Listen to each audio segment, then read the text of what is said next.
I have an Xbox. I have a PlayStation. I have both of them. They're both good. The idea that only one of them is the best is ridiculous. Ridiculous.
Oh, there it is.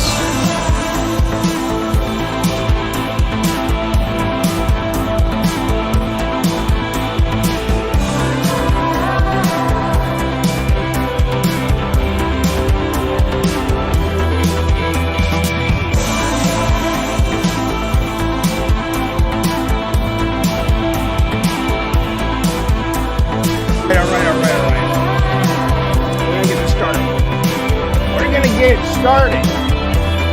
Hold the phone. 1 second. Almost there, babies.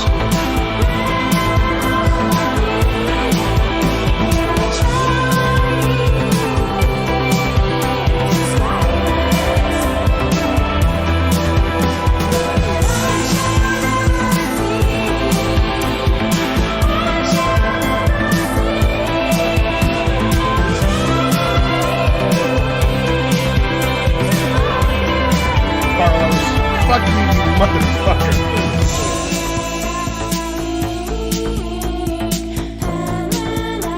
This is Gabbing Games for, I don't know what it is, April some such shit. April 27th, 2021. What you're listening to right now is our very own Circus in the Sea by Alex Plox. Well, let me do that again. Alex Plox is one of our Gabbin' and Game members, and he's a God of Word Share member, and this is his band, Circus in the Sea. I'm going to put a link right now. They have a lot of sort of ethereal, very cool, trippy music. There's a couple albums they got out. If you like what you're hearing, going over there and give them a listen. It's good people. All right, that is Circus in the Sea, and you are now watching the TV show. This is not you old knuckleheads. This is no TV show. This is a web thing. It's a goddamn web thing. Hang on. We're gonna talk about a bunch of stuff today. I appreciate you being here, spending a little bit of time with me. Do you know what? Before we jump into the rigmarole, I got to tell you something. I just got off. Well, I'm still kind of in the process. Okay, let me just tell you something. I want to talk a little bit about what's happening this week and next week on Gabbin' and Games. Then we're going to jump into some serious malarkey.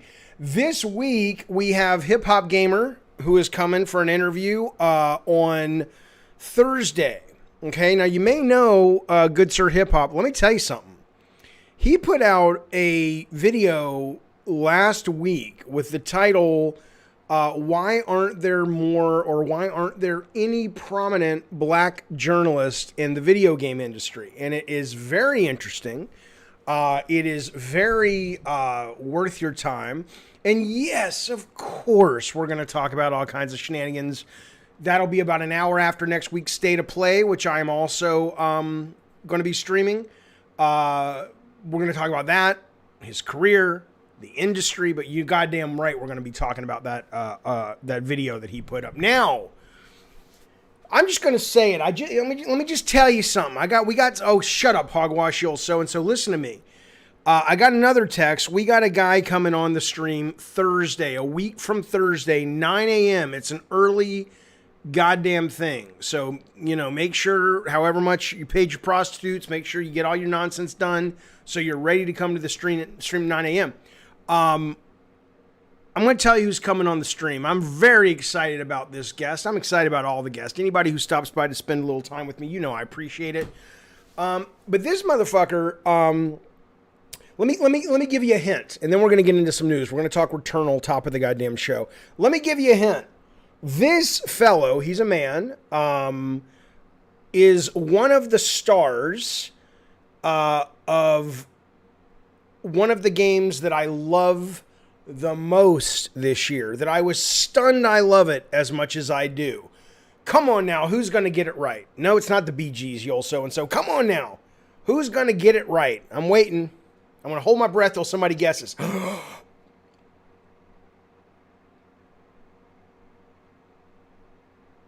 Oh my God, this is painful. No, Captain Hogwash. It's not Colin Moriarty, although we are talking soon. It's not Corey. He's the star. He's the star. Oh my God, you guys are guessing.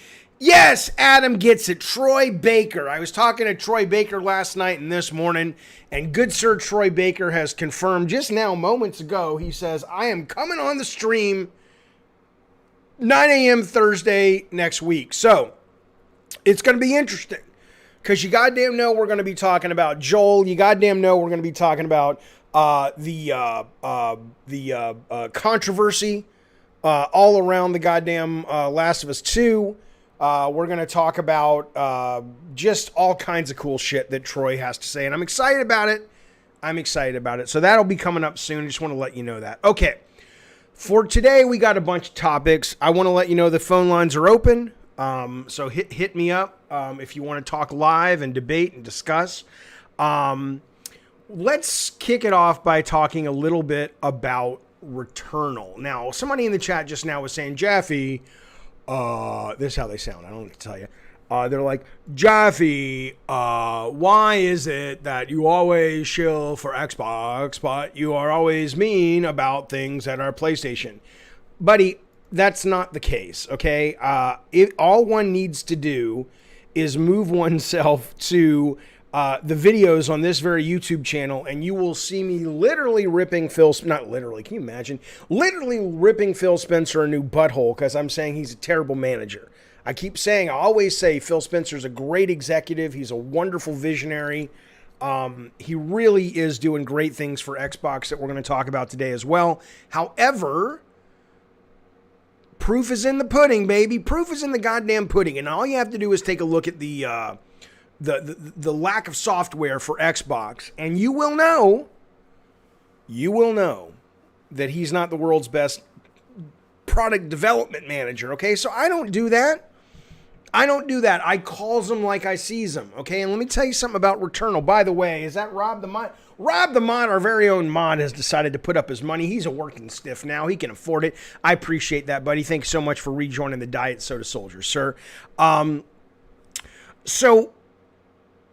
So the point is, Returnal is coming out Friday. I am excited. I was just I didn't really know what to think about this motion picture. It's not a motion picture. Come on, Jeff, you got movies on the brain today. Because the Oscars, we'll talk about that. I was excited about this game a little bit. I was on the fence about it because I'm like, I don't really know what it is. I love Housemarque. They're a great developer. And we have some people in the chat that are actually reviewers and they have played it. They're obviously under embargo until I think it's like 5 a.m. or something on Thursday or Friday. So they're not going to tell me anything. And I appreciate that. I respect that. But the fact of the matter is, the word that is leaking out about this game is it is really fucking hard. Okay? To the point of there have been people who have played it that say it is harder than Demon Souls. And that is, for some people, certainly the kind of people who might be tuning into this stream, that is not a bad thing. That is something that you are excited about. That is something that you look forward to, that you covet. I get it. I appreciate that. That's not my question, right? Now, I probably won't finish it because games that are too hard for me, I give up on. I loved Demon Souls, but I played it for about 24 hours and I was done. I don't mean like one day. I mean, I put 24 hours into that game and I enjoyed all of them. But it just got to a point where it was clear that I wasn't going to be able to make much headway without just little baby steps. And I'm like, fuck it, it's too much, right? Well, when you're talking about bullet hell, which is what this game is, which is kind of like, think 3D version into the screen, but you're talking about like the Raiden Project. It's treasure games, right? It's little minimal movements of your character to dodge and avoid dying, and you die and you get sent all the way back. There's a little bit of progression. It is a roguelite. I'm not saying I'm not going to try it. I'm going to wait for the reviews, but I'm probably going to drop $70 on it because it'll be fun to stream. But here's what I'm bringing up. Is it too hard to be a hit, right? I think it's wonderful, especially given the light of the complaints that a lot of people, including me, have been saying about Sony recently, that they are putting out something that is very, very bold, very risky, very interesting, very tuned in directly to the hardcore. I think that's fantastic. But I know this was an expensive game. It was in development for a long time. And my question is, do you think right now this is what Sony should be putting out in terms of the difficulty? Like, look, guys, here's what I'll tell you. Bloodborne, depending on who you ask, the highest levels, and no one can really confirm this, Bloodborne has sold about 10 million, but really, if you go online and look it up, maybe one of you guys can find it. If one of you guys can find it, but what I have seen, realistically, you can kind of track Bloodborne and say it's probably done about 5 million copies sell through. Not sell in, sell through, which means that's what people have actually taken home or bought on the digital stores. And there's no sequel coming for that. Days Gone has definitely sold more than that. And we know at the moment, Sony's not interested in a sequel in that. So the idea that if this doesn't come out and perform enough to get a sequel, maybe that's okay. Maybe it's kind of like, this isn't going to be the franchise we wish it was, but it doesn't really matter because it really does fill a hole in our portfolio. And in that's kind of what we need right now. And I think it's a great PR message. It's like, look, man, we're making Ratchet for everybody. We're making Returnal for the hardcore. We're making things like Uncharted and Days Gone, Last of Us for, over 15 or whatever the age kind of thing is there, 18 or what, and it's probably 15 and up. I don't think it's a bad thing. But I absolutely wonder if they're not making a mistake by making this game too difficult.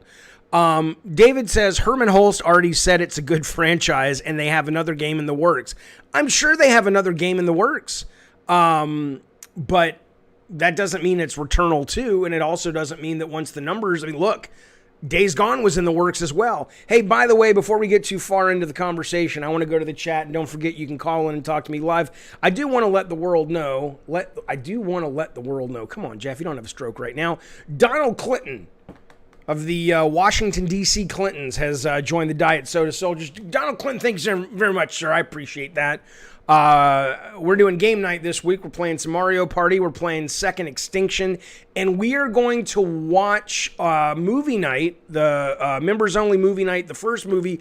We're going to watch the first 2 episodes of the new Netflix series, which is it Yasuka or something, which is about the first and only black samurai in feudal Japan. And it's an anime. It's supposed to be great. So welcome. You picked a good time to join, sir. Dovakin 89 says, I think it's Super Chat, buddy. He says, Sony is strangely overhyping Resident Evil 8 and Ratchet and Clank over it. Well, look, I think Resident Evil 8 and Ratchet and Clank are definitely more commercial titles than Returnal. Returnal is going to be... look, I'm not bashing Returnal. I think it looks really fucking cool. I think... the preview that Game Informer did last week totally has me on the hook. I want to play it. I want to see what the story's about. It looks amazing. It looks fun. I like roguelike games, so I will probably be picking it up. I'm just saying, it's not like Demon Souls where you see the enemies coming at you and you're like, okay, I've died 20 times, but I understand this. It's more a mental exercise in getting better, learning their patterns, but they're not that fast. It's not that twitchy. This is a game that no matter what you understand intellectually about the title you're playing, a lot of people just aren't going to have those goddamn reflexes to pull that shit off. Let me bring in Cannibal Lecter real quick, and then we're going to move on from this topic, and I'll get to the chat as well. Cannibal Lecter, you're on. Go, buddy. Hello, can you hear me? I can hear you as well as I can hear the sound of Jesus echoing in my fucking atheist brain. What's up, pal? All right. So I guess the topic Are you of the day taking a is shit? Returnal. Are you on the toilet? No, I'm not on the toilet. That was walking. Oh, that was walking. Okay, go ahead. Go ahead, sir. Yeah. All right. So, will it be successful or not? I guess from a sales perspective or from a marketing perspective is the question. Well, no, PS5. that's not the question. Wait a minute. From a sales perspective or a marketing perspective, aren't those the same things? Not particularly. What's the difference? What's the difference? All right. So, I think the perfect example will be Bloodborne, right? Okay. Yep. My understanding of it, it sell what? 2 million, 3 million. According to a guy in the chat right now, this is Raised by Dingoes, says Bloodborne sold just over 3 million by 2018. So clearly it's not selling great compared to, say, Horizon, Spider-Man, or even Days Gone. So it probably made its money back for sure. But I don't think it was so profitable they want to jump back into the Bloodborne business. They might, but so far we've heard nothing, and it's been plenty of goddamn time. Yeah, so I guess I'm looking at it from that perspective. That message it delivers to the core gamers, right? Okay. The message is that if you need challenge, if you want something unique and different, our platform is the place to be. Okay, you're not talking marketing then. You're talking sort of messaging and PR for the actual system of PlayStation. You're not saying the marketing of Returnal so much as you're saying it plants a flag for hardcore gamers to know that, yeah, this may not be the most profitable kid on the block, but it's going to be great to let people know that hardcore people can play here, correct? Yeah. I agree. I think Returnal is going to be a great PR boon for Sony. I think it looks hardcore. It looks like they're listening to gamers, which they are. It looks like it's going to be great. And it may be, one of my most favorite games of the year. It looks fantastic. I'm just worried it's going to be too hard. And what you're going to get with Returnal is a lot of, here we go, wait for it, returns is what you're going to goddamn get. I think a lot of people are going to just be like, okay, this looks like a cool sci-fi alien action adventure. And I'm like, I can't get past the first fucking level. But anyway, I appreciate your point. I don't think you're wrong, though. I think it is. I think it's going to be good for Sony in that sense. I just wonder if it's going to be one of those things that dies on the vine because, like Bloodborne, after a couple of million, it peters out because most people don't want to play a game this goddamn hard. All right, thank you, buddy, for calling. I appreciate it. No, one question. Oh my God. Just, one question. You need to answer me this question. I have fucking punch me in the face. Yeah, go. All right. What's so scary about PlayStation's PR team? What does that mean? Well, I heard many times that PlayStation's or Sony's PR team, and like they call everything, So here's what I'll tell you: they don't scare me, but I don't need them. Who they scare are basically people in the media. Because if you cross a company like Sony, like if you're Colin Moriarty, and I don't know this for a fact, but I trust Colin, if you are Colin and you've been sort of blacklisted from Sony, you don't get review code, you don't get access to their people, blah, blah, blah, blah, blah. So I guess they're scary in the sense that you need to kind of be real careful about them. I don't give a fuck. I don't give a fuck. Look, I've reached out to some people at Sony, and some of them have gotten back to me, and some of them have gone radio silent. And if it's like, so if I never get Cory Barlog on the stream again, I love Cory. Cory's phenomenal. He's a phenomenal talent. But oh well, I'm like my. Think about that for a minute, just briefly. We're going to move on, but think about that for a minute. Think about the fact that most of your interviews that you read are so filtered through a prism of horseshit PR that they're not really fucking interviews.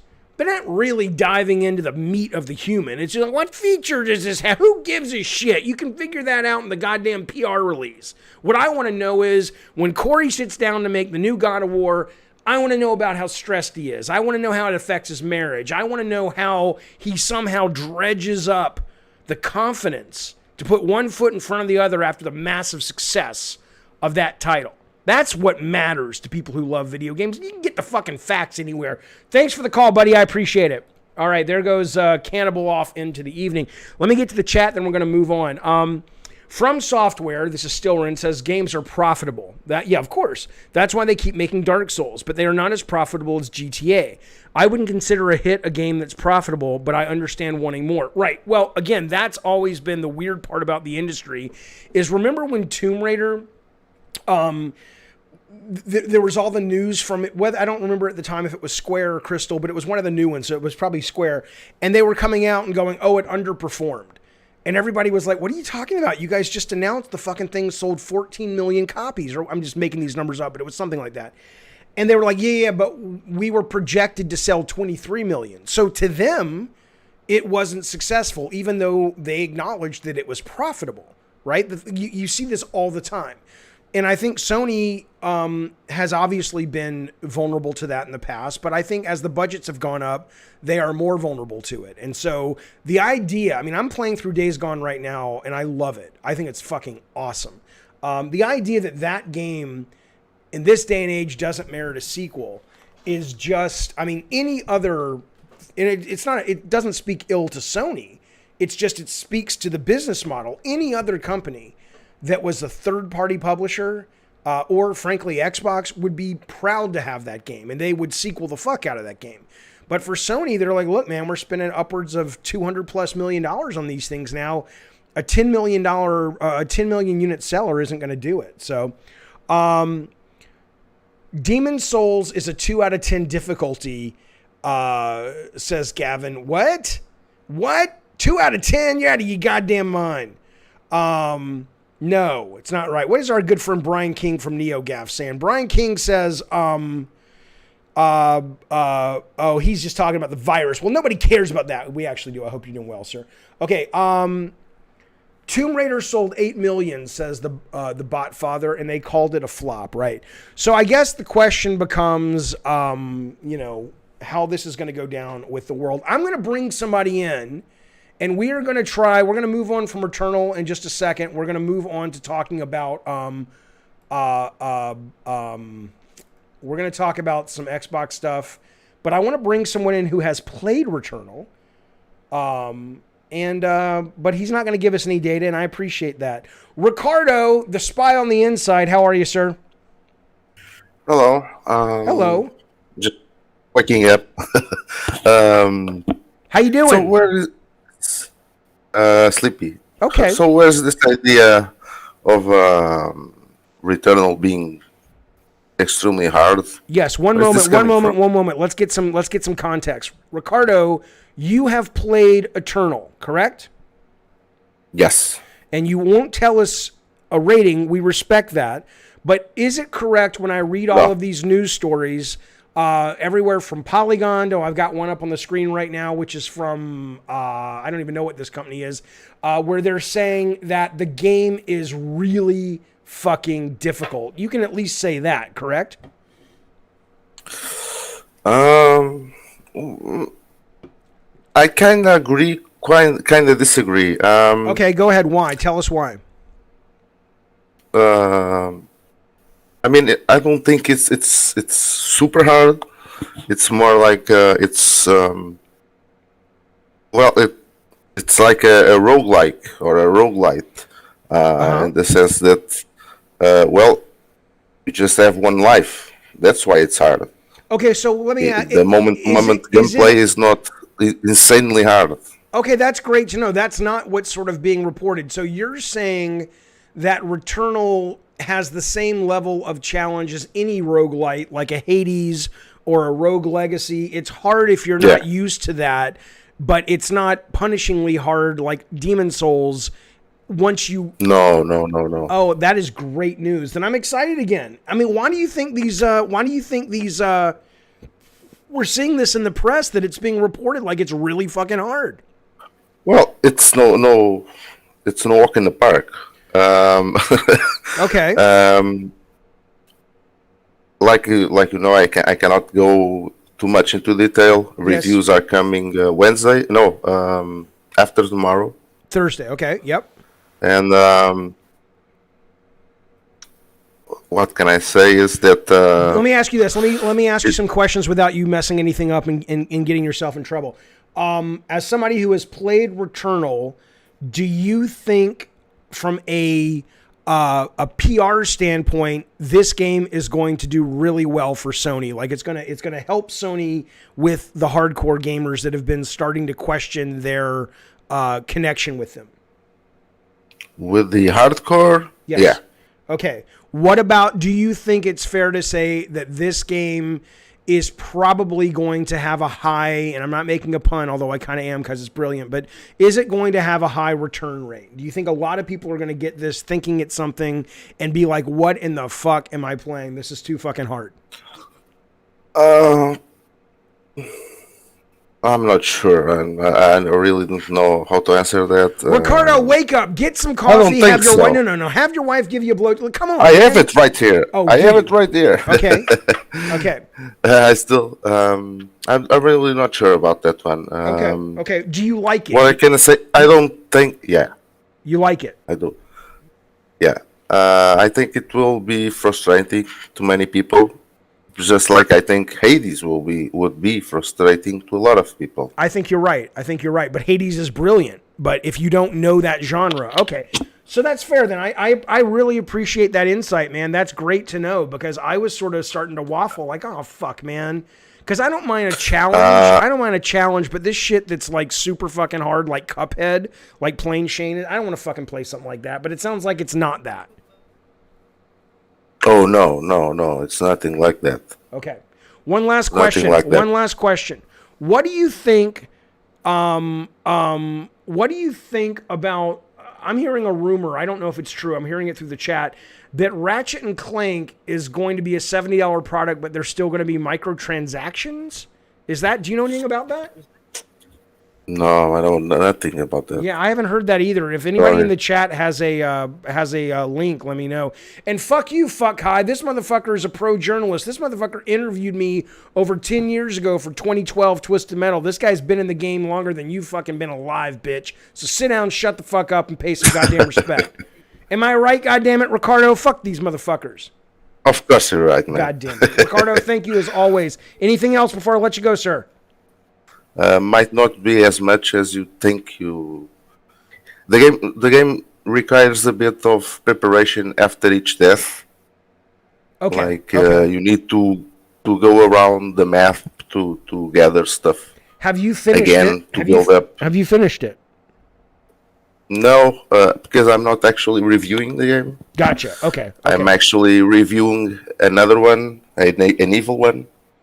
Yes. Okay, we're going to talk about that in a minute. Hang on real quick.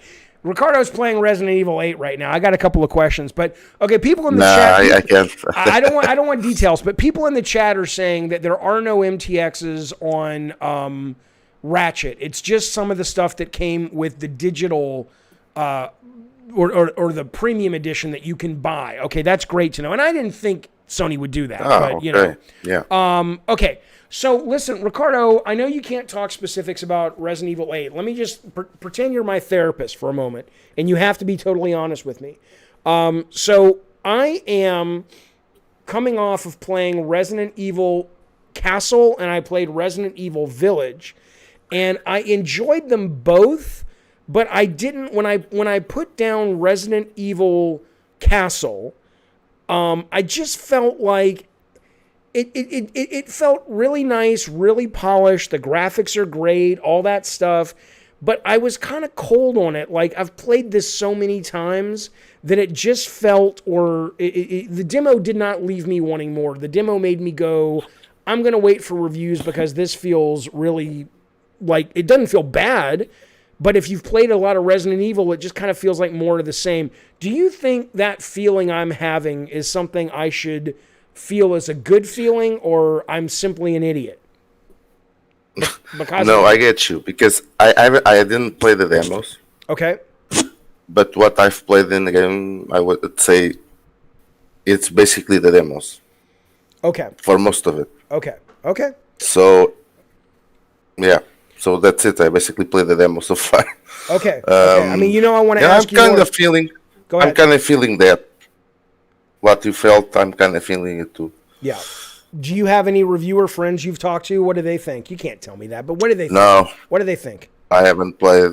Okay. I don't care about their opinion. Okay, fair enough. I'm just Well, I'm just joking. I haven't talked to anyone. I am very much looking forward to talking to you about it once it ships and we all get to play it. But yeah, the demos, I was really surprised. I don't know if this is like a B team. I loved RE7. I loved Resident Evil 2 Remake. I love Resident Evil 4. This just doesn't have the same kind of magic to it. It just sort of feels like a by the numbers game, from what I've gathered. It looked, and that's the feeling I already got from what I've seen in the videos from the demos. It's basic. It looks like they're pulling off a Resident Evil 4 homage. Yeah. I mean, you obviously get that from being a village in Europe.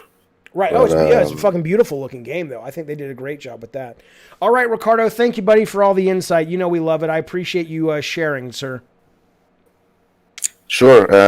Don't be afraid of Returnal. I think Okay. people will have fun with that. I'm afraid of you getting behind a wheel of a car today. Wake up, goddammit. Go get some fucking alcohol or something. Come on, Man, now. it's 2:41 in the morning. Oh, you're going to bed. All right, I'll see you, buddy. Thank you, sir. All right, there goes Ricardo. Torchwood, I'll bring you in just a second, buddy. Jaffe doesn't want to get stepped on by Big Mama. Look, I don't have a giantess fetish, but I'm open to exploring it if that's in there. Look, let me tell you something. Man, bro, dude. I don't know. You're probably a troll. Do we have any mods in here today? I think we do. I've seen a couple of them. I'm not saying ban the guy. I'm just saying, look, man. To act like I'm not a fan of Sony, motherfucker, what do you think this is right here? What do you think this is? What do you think this is right here, motherfucker? I'm a fan of games. I got them all. I don't care about a console war. I'm not a fucking 12-year-old, okay? I care about the games.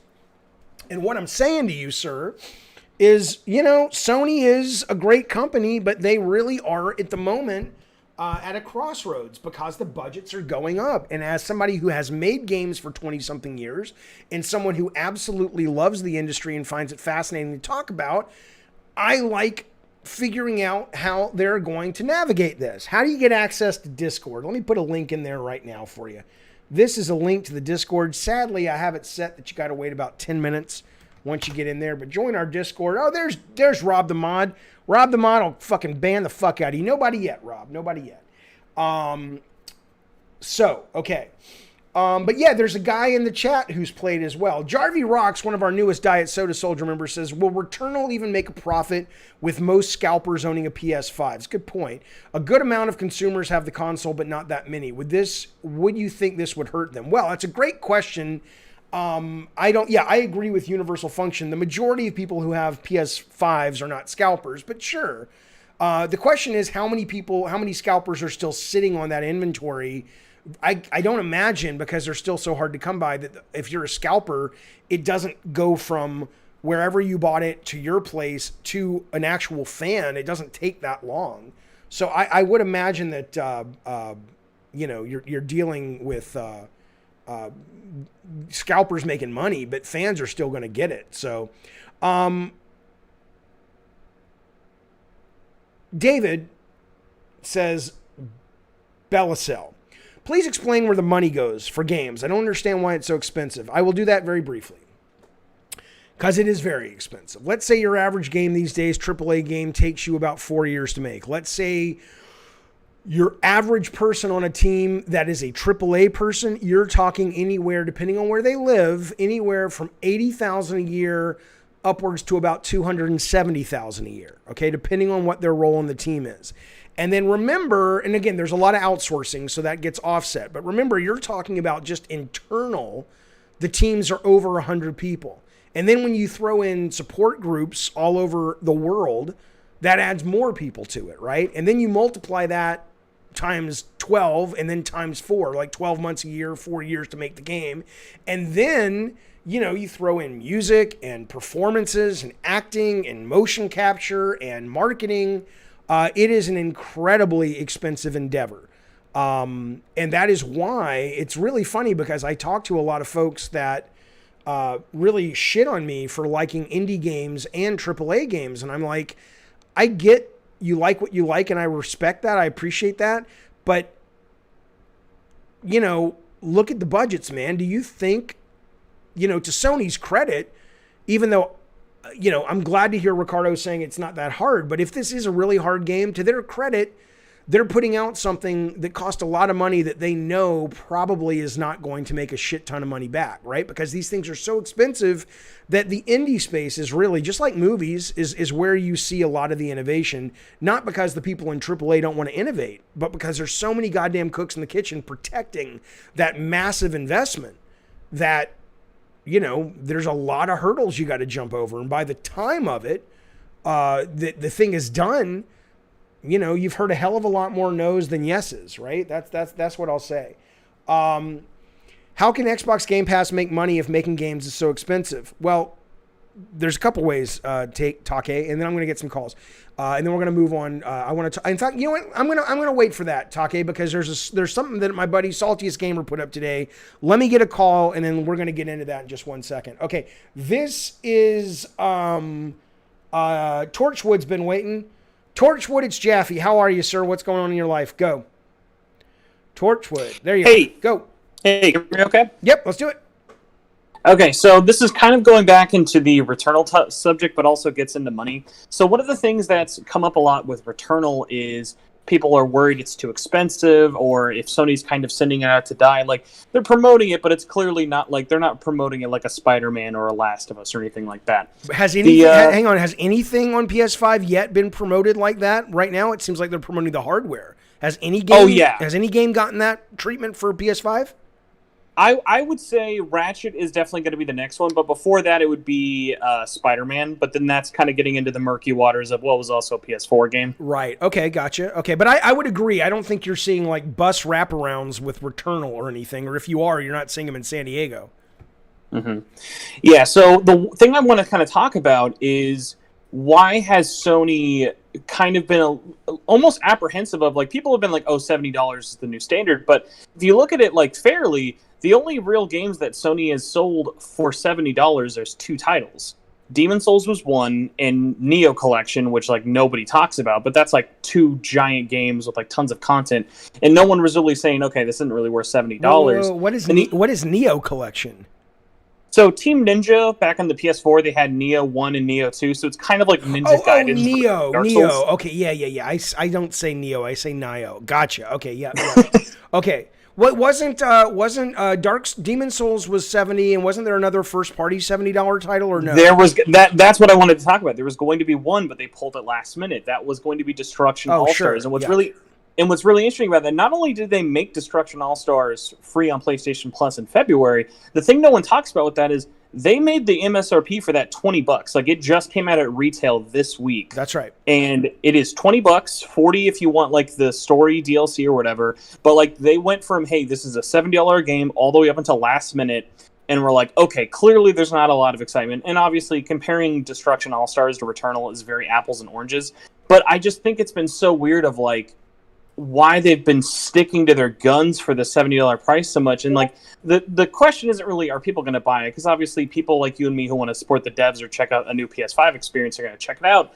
But like, it just seems like kind of an uphill battle in terms of like, okay, that price tag is going to scare a lot of people away until it gets cheaper, similar to the Days Gone situation of it sold a lot more once the price started going down. And like, that's not going to really help the future if there is any of Returnal. So I'm just kind of wondering, why do you think they were willing to flex with Destruction All-Stars, another first-party PlayStation Studios game, but they've just been so hunkered down with Returnal as if like they have to bet the farm on this? Well, I can tell you just from what I know from people with knowledge, Returnal is a hell of a lot more expensive than it looks. I'm not saying Destruction All-Stars was not, but for whatever reason, maybe they looked at the success of Rocket League and they were like, look, we're building a game to compete with Rocket League. I mean, they haven't said that, but it's clear that was the goal. And I enjoyed Destruction All-Stars. I don't think it had a lot of staying power, but I thought it was a lot of fun. It was really well made, and I had a great time with it for about a week, and then I was done.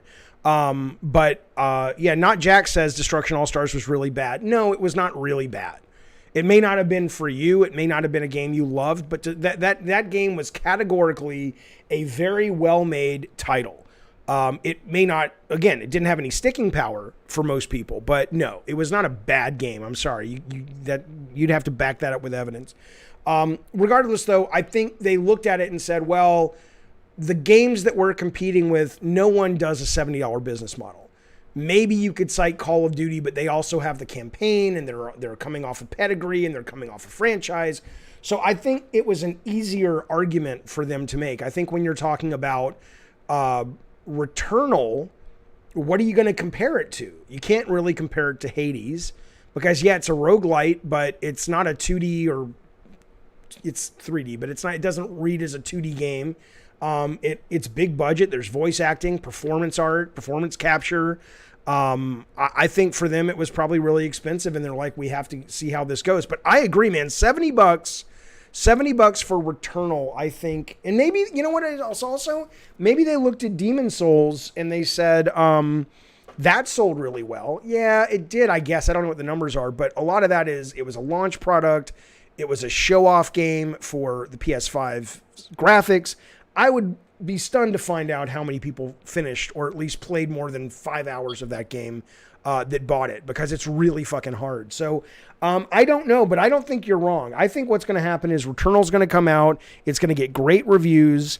The hardcore is going to love it, but it's going to really have a hard time at retail because ultimately $70 is too much. And when you spend $70 and you die really fast, and then you come back to life and have to replay it, and you're not used to that kind of cadence, and it still remains as hard as it ever was with maybe a slight uptick in some sort of roguelite persistence, I think a lot of people are going to be sending that back. And so I do have a bit of inside knowledge if you're curious about Returnal at retail, especially because it does kind of factor in with Demon Souls. Okay. If people weren't really aware, Demon Souls actually had a really small first print run because they knew there was an audience behind it, but it wasn't like they weren't printing millions of copies like Spider-Man. Like Spider-Man, you couldn't like throw a shoe without hitting Spider-Man. Right. And it was just one of those things of like, with that one, they knew it was going to be pricier. It was only on one system. How many people were even going to get the system? And Returnal is even less so that kind of confidence, because at least Demon Souls had a built-in market. So right now, if you're at retail and if anyone here is listening and wants a physical copy, if you don't pick it up in that first week, like there's a pretty good chance Sony's just going to do probably smaller print runs in the future if they do it again. But like right now, they're being very, very conscientious. They're not reprinting a ton. With Returnal. Yes, with Returnal. Returnal is not going to be one you're going to see getting reprinted a ton. Isn't that interesting? Unless it just blows the doors out. So, in that and you work in retail. What do you do? So I used to work retail for a really long time. I just cover the industry in the sense for it, but I have a lot of friends who still work at a lot of these big box retailers like Walmart, Best Buy, GameStops, and a lot of them are like, hey, we're getting like a shipment, but like if you're something even like a GameStop, GameStops are like, okay, we're going to get like 7 copies, and if these aren't reserved, right, you better hope that you're getting them from someone else. So like, or digital. That's what I'm doing.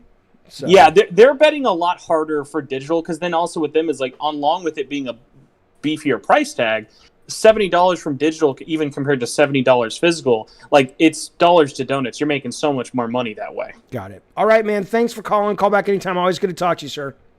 Thank you. Good old Torchwood. Okay, now listen, I want to bring up a news story real quick. I got calls. I'll bring them in. Don't worry. I'll get to y'all. And if you're wondering how you call in, you join the Discord. It's right here. Yeah, he's the door guy at Best Buy. Come on now. You join in right here, and then you drag yourself into the Last of Us 2 waiting room, and I will bring you on. That's pretty much what you do. Okay, this is a story. It's not really, well, it is a story, but it caught my attention because our buddy, who thank God had a great, successful heart operation the other day. Look at this. This man don't quit. Saltiest Gaming don't quit. This motherfucker was in the hospital less than a week ago, had his chest cut open. They went in there and fucked around with his heart and whatnot, and here he is still reporting the news. Look at that. That's a goddamn rock star right there. But anyway, the guy says he's commenting on the story in the UK that Near Replicant, is it Replicant? Which is sort of the remaster remake of Near Automata. These titles are horrible. Basically is number one in the UK box charts. They're not reporting digital, right? The interesting part about this, though, is that 89% of those were on PS4 and 11% were on Xbox One. Okay. Well, this is interesting. Salt King says, this is what happens when a company brainwashes its user base, I guess he's talking about Xbox, into thinking buying games outside of the subservice Game Pass is bad. Devs and publishers that aren't in Game Pass will not want to publish their games on the Xbox platform due to poor sales. I don't really know if I agree with this, but let me tell you, because let me tell you what I think this actually is showing. It's a little weird. It's a little weird because who buys games even before Game Pass on Xbox One? Xbox One was never really a barn burner in terms of sort of sales, right? And we're talking PS4 to Xbox One, not PS5 to Xbox Series S and X, which is obviously where Game Pass and on PC is really built to shine. But okay, it's a Near Replicant remake. I guess that was the first one. Doesn't matter. We'll get to it. We'll get to it. Right, we know what we're talking about. But even if we throw out the fact that this is not necessarily apples to apples when it comes to this is an Xbox One situation, because I would assume that breakdown was probably same for most box products. You know, when Crash Bandicoot 4 comes out, I would assume you saw the lion's share of sales, box sales in the UK on PS4 compared to the Xbox, right? Xbox One. But that aside, what Saltius is saying is, if you read the tea leaves on this, his analysis, and no one knows the truth. I'll just give you my point. His analysis says, see, this is why Game Pass is bad. No one's going to buy on Xbox because they're just going to wait until it comes to Game Pass. And what I actually think is fascinating about this, which actually, let's assume we were talking PS5 and Xbox Series SX, right? So let's say a lot of people said, oh, it's not on Game Pass, I don't want it. Now, again, that does contradict the narrative of Outriders, which was like the number 1, number 2 selling game the day it was on Game Pass. MLB The Show is selling really well on Xbox, but it's still free on Game Pass. But let's assume that gamers are starting to go, why am I buying these? I get them on Game Pass, right? Well, think about that for a moment, right? Think about really what that is saying about consumer behavior. Let's say the consumer is going, what I get on Game Pass is good enough that if I miss out on some of these other games day one or forever, I'm okay with that, right?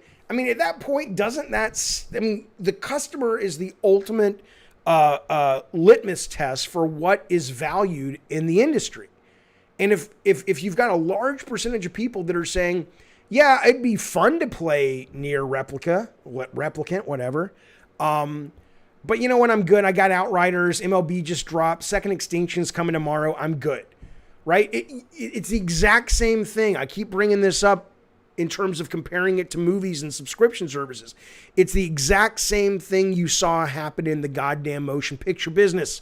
Mark my fucking words, which is, as Netflix and then Amazon and Hulu and all these services started, ruling the roost, you saw less and less movies being created that were anything other than the big blockbuster tentpoles. I'm not saying they didn't make low budget horror for teens.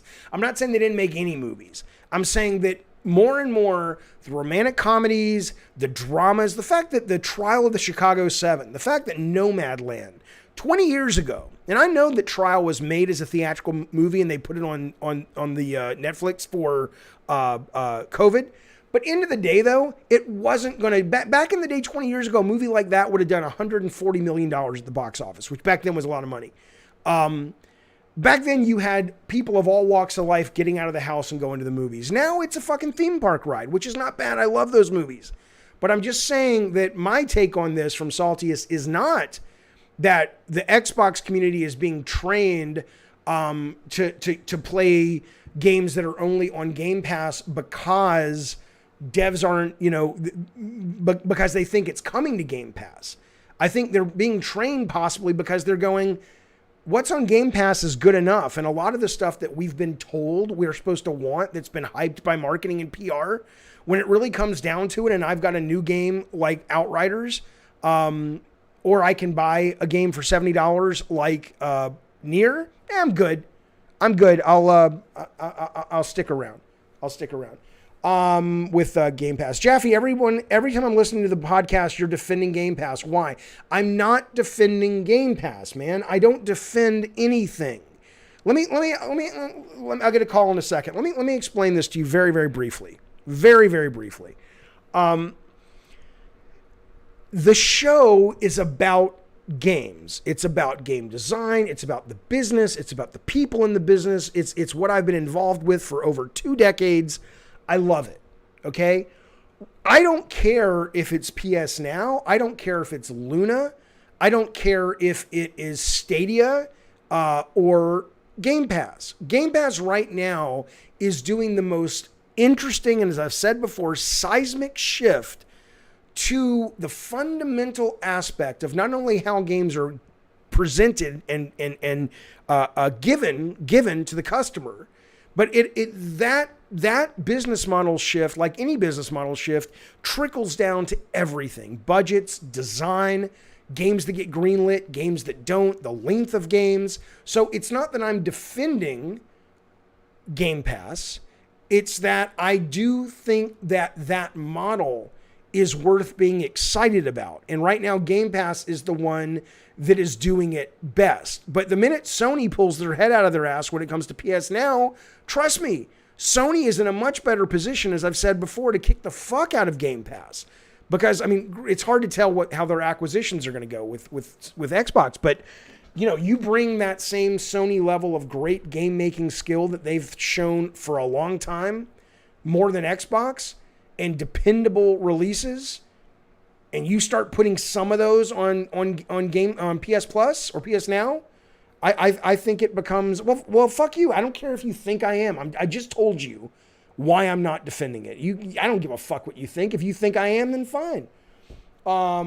Yeah, Max Ankar, goddamn works at Sony, says, why is it so hard to understand you're a gamer, you don't play sides, you like games?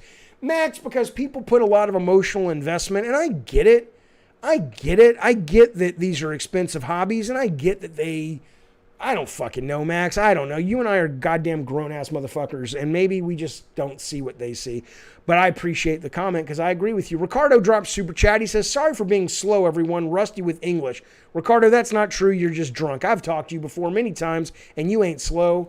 You're just drunk. Okay, I'm going to bring in a call. This is from our good friend, Jimmy Gilchrist. Jimmy Gilchrist, what's going on, pal? Jimmy Gilchrist. Hello, Dave. Well, hello. How are you, buddy?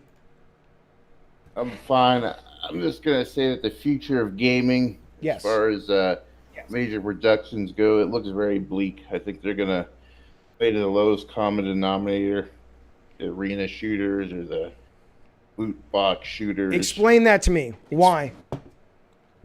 Because it's just too risky to make a story-driven experience, because you're not going to get a big return on it. Okay, so you're talking about the future of big-budget AAA games.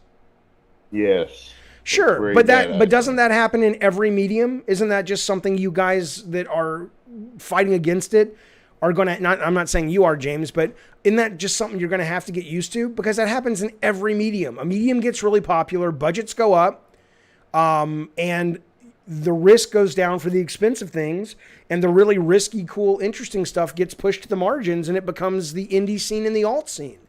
I mean, that's no different, is it, than what happens with music and TV and movies? Well, there is a glimmer of hope, because I think if someone makes the one good game that's objectively good, then Okay. everyone else will see it and they'll follow that. So there is hope. I don't think it's too hard to change people's minds. Well, what do you mean? At the end of the day. What do you mean? Follow that? How would someone like? Let's take the Last of Us 2. Most people agree that Last of Us 2. I mean, it's certainly one of the best reviewed, most rewarded games ever made. Most people would agree that it's a fucking phenomenal game. But most companies aren't capable of following that. That's not what they do. Well, they can imitate it as best they can, and that would nudge the industry in the right direction. If there's any innovation, it's going to have to come from the indie scene. Right. I agree. I mean, I think that's how it always is in any business, and I don't have a problem with it.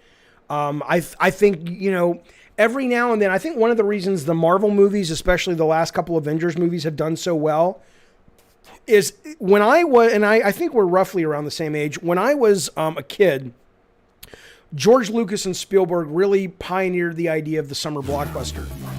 And what was interesting about it for a long time, because your main market was still America, and the audience wasn't as kind of dumbed down by all kinds of things, it wasn't as polarized. The movies could still have a lot of heart. Like if you look at Empire Strikes Back, Raiders of the Lost Ark, War Games, Terminator 2, these are movies that are big budget tentpole movies, but they have something to say. They're interesting.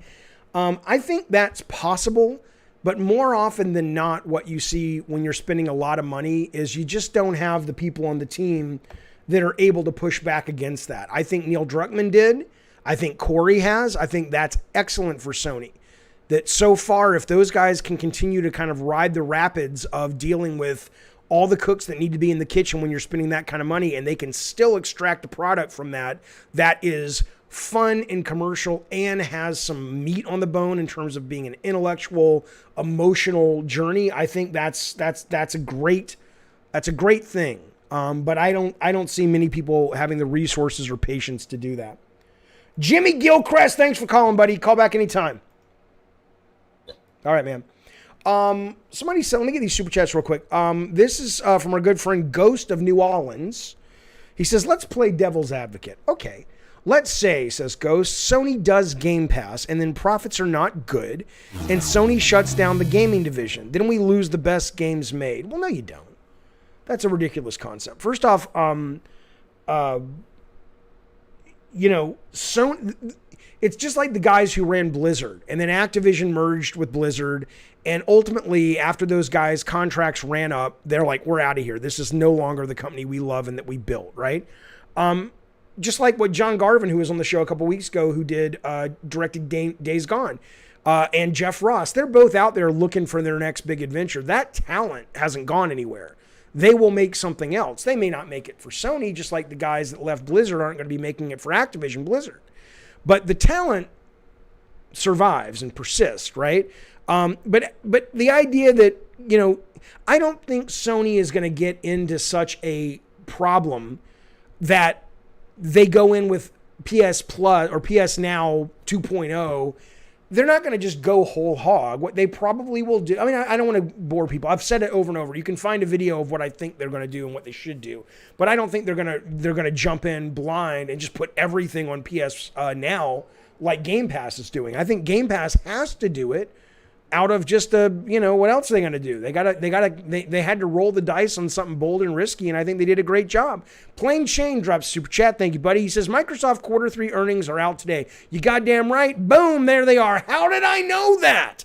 How did I have that prepared? You don't know. I think about 8 moves ahead, Plain Shane. Plain Shane says, Microsoft Q3 earnings are out today. Yep, they are. Xbox content and services are up 34%, which includes Game Pass, 35% profit margin. Xbox hardware is up 232%.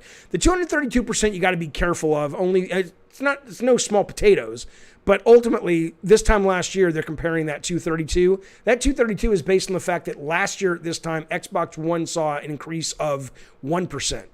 And this time last year, PlayStation 4 declined. I think it was double digits over the previous year. So this 232, and then you also throw in the supply constraint. You got to kind of just be careful with that. But I do agree with you, Plain Shane, if you're suggesting that these numbers show that, let's put it this way, these numbers show that Microsoft is back in the game. Whether they're a serious competitor to Sony, who the fuck knows? It's too early to tell, I think. I think they are. I think they are a real serious competitor. But I don't think we know that numerically yet. But these numbers show, if we were looking at Game Pass and Xbox X and S, and people were as cold on it as they were on the Xbox One, you wouldn't be seeing numbers like this. This is clearly the sign of a company that is connecting with its message and is connecting with its product. And I think that's only going to continue to go up because look, man, I own both of these. I'm not a fanboy. They're a great goddamn service. It's a great thing. Okay. I don't see many people talking about it, says Spirit, but 2021 is one of those rare phenomenal years with a vast number of amazing games coming out. It doesn't ping my radar only because, listen, man, now that I play on all the systems, and again, that is a luxury. That is a privilege. I get it. Not everybody has those funds. Not everybody has the option to play on everything. But the minute you start playing on PC and everything else, every day there's something crazy and new. That's the crazy part when I hear a lot of fanboys acting like, oh, thank God there's a game coming out that's new. I'm like, motherfucker, there's games coming out that's new all the time. You just got to stop being so fucking, myopic. But I get it, and everybody can afford it. I got it. Ricardo drops super chat that I'm going to a phone call. He says, so much going on in gaming, says Ricky E. I don't get the overall negativity. New consoles, studios changing hands, new services, great creativity. I love it. I do too. I have loved playing games this last 18 months more than I have since I was probably a kid playing the Atari. There is so much creativity. I am playing a game right now that is literally, it's called Orbital Shooter. And if I play games on stream later tonight, I will play that as one of the games I play. It is literally, I don't know, it's a 1 or 2 man team, and it's Resogun with an astronaut instead of a ship, but it's meeting Hades. It's a very weird mix, and it works brilliantly because people can take chances. I'm with you. I'm totally with you. Thanks for the super chat, buddy. Shut up, Yvonne. You know what, Yvonne? I don't know what to tell you. Let me ask you a question, Yvonne Leon. He says, you love Game Pass. We get it. How does it feel? Unless you're 12, how does it feel to be a grown-ass adult acting 12? Yeah, I do love Game Pass, but I don't love Game Pass. I love the business model. All right, this is King of Nintendo Switch. King of Nintendo Switch. How you doing, buddy? Hey, how's it going, man? It is good. Did you hear that Nintendo has just put out a new drop for Mario Party that includes online? I cannot wait to play that this week. I actually have never played the new Mario Party, but I'm surprised that they didn't already have online, but it's good that they added it, yeah. I agree. What do you want to talk about, man? What's going on? This whole, Returnal situation, I was kind of thinking about it, and I had a take that I thought would be kind of interesting to share. Yes, go. Yeah, so when I think of, you have to think about, so assuming the game is hard, because I think that sometimes games journalists could say a game is hard, but that doesn't always mean it's hard. Like they said, I think there was one video where some game journalists from GameStop said that GameSpot said that Super Mario Brothers on the Wii was a really hard game. But yeah, anyways, assuming it is hard, I feel like what does make hard games sell generally is the fact that it's usually a good art style or something that makes the challenge worth it. Something that makes going through all that effort of beating the game worth it, whether or not it's, new skills, new things to see. I mean, if you go back to Ninja Gaiden on the NES, right? The actual game in general was a lot of NES games, but they rewarded you for beating the game with really cool looking cutscenes that you have never really seen like that before, right? Yeah, but I feel like you have to get to that first, though. I think what's going to be a really interesting thing to watch is Sony has, if you play Last of Us, if you play Days Gone, if you play God of War, all of these games offer, it's if you're stuck for more than, or if the code recognizes or thinks you're stuck for more than 3 minutes, there's a big thing that pops up on screen that says, would you like a hint? You know, it's clearly a game, or clearly they have conditioned a whole audience in their ecosystem that their games are, and they have a very high completion rate because of it. I think what's interesting is what you're talking about is the response of someone who's willing to stick with the game that's really hard and there's a reward. But I don't think that's most gamers. I think that's the hardcore set, but I think most gamers are going to get this. And if it is as off-putting as it sounds for someone who maybe came up on Uncharted and came up on God of War 2018, they're going to be like, whoa, this is not for me. I'm not saying it's not great. I'm just saying I think that's going to be a reality of it. Yeah, no, I do kind of see that to some point if you look at Sony's main install base and the kind of games that they're into. Yes. But I still feel like there is always going to be a demand for different kinds of games. And like, I don't know, like just those Sony exclusives, like when you think of like things that games that move consoles, right? Are people buying the consoles exclusively to play those games, or are they just playing a wide variety of games? I mean, that could include those. Yeah, you know what I mean? That's a great point. There used to be that idea of a system seller. I think Sony, I mean, obviously you want a system seller, but I don't know. That doesn't seem, just like in a lot of ways, that seems like it's gone the way of the mascot. Like it doesn't seem to be what it used to be. Like, oh, Sonic will sell, Genesis. I guess Mario and Zelda are in Smash. I mean, Nintendo still has system sellers. And I'm not saying, I can see it now. There are people in the chat who are kind of like going, oh, well, I bought it for this. I'm not saying there's not a system seller for individuals, but it's no longer that one thing, right? So I agree. There may be a bunch of gamers out there that to them, they hear about Returnal and go, Sony has not gotten rid of the weird, quirky shit. I'm in. So to them, that is a system seller. Yeah, but I think with Xbox, I mean, it's very clear with Halo Infinite that kind of is the way they're pushing it. I mean, Master Chief is being like the face of the Xbox, and for like how long? I mean, Cortana on PC is literally named after, a character in the game. So I do think that for Microsoft, it kind of is a system seller. All right, well, we will see. I think for them, Game Pass is a system seller. But all right, man, thank you so much, buddy. I appreciate it. Yeah, no problem, man. All right. Somebody in the chat, I maybe if anybody has time, what do you mean Jaffe makes no sense sometimes, Eric? What about Bloodborne? We talked about Bloodborne. Bloodborne has not sold incredibly well. It is profitable, but it is not some 30 million, 20 million Miles Morales hit. I'm sorry, it just simply isn't.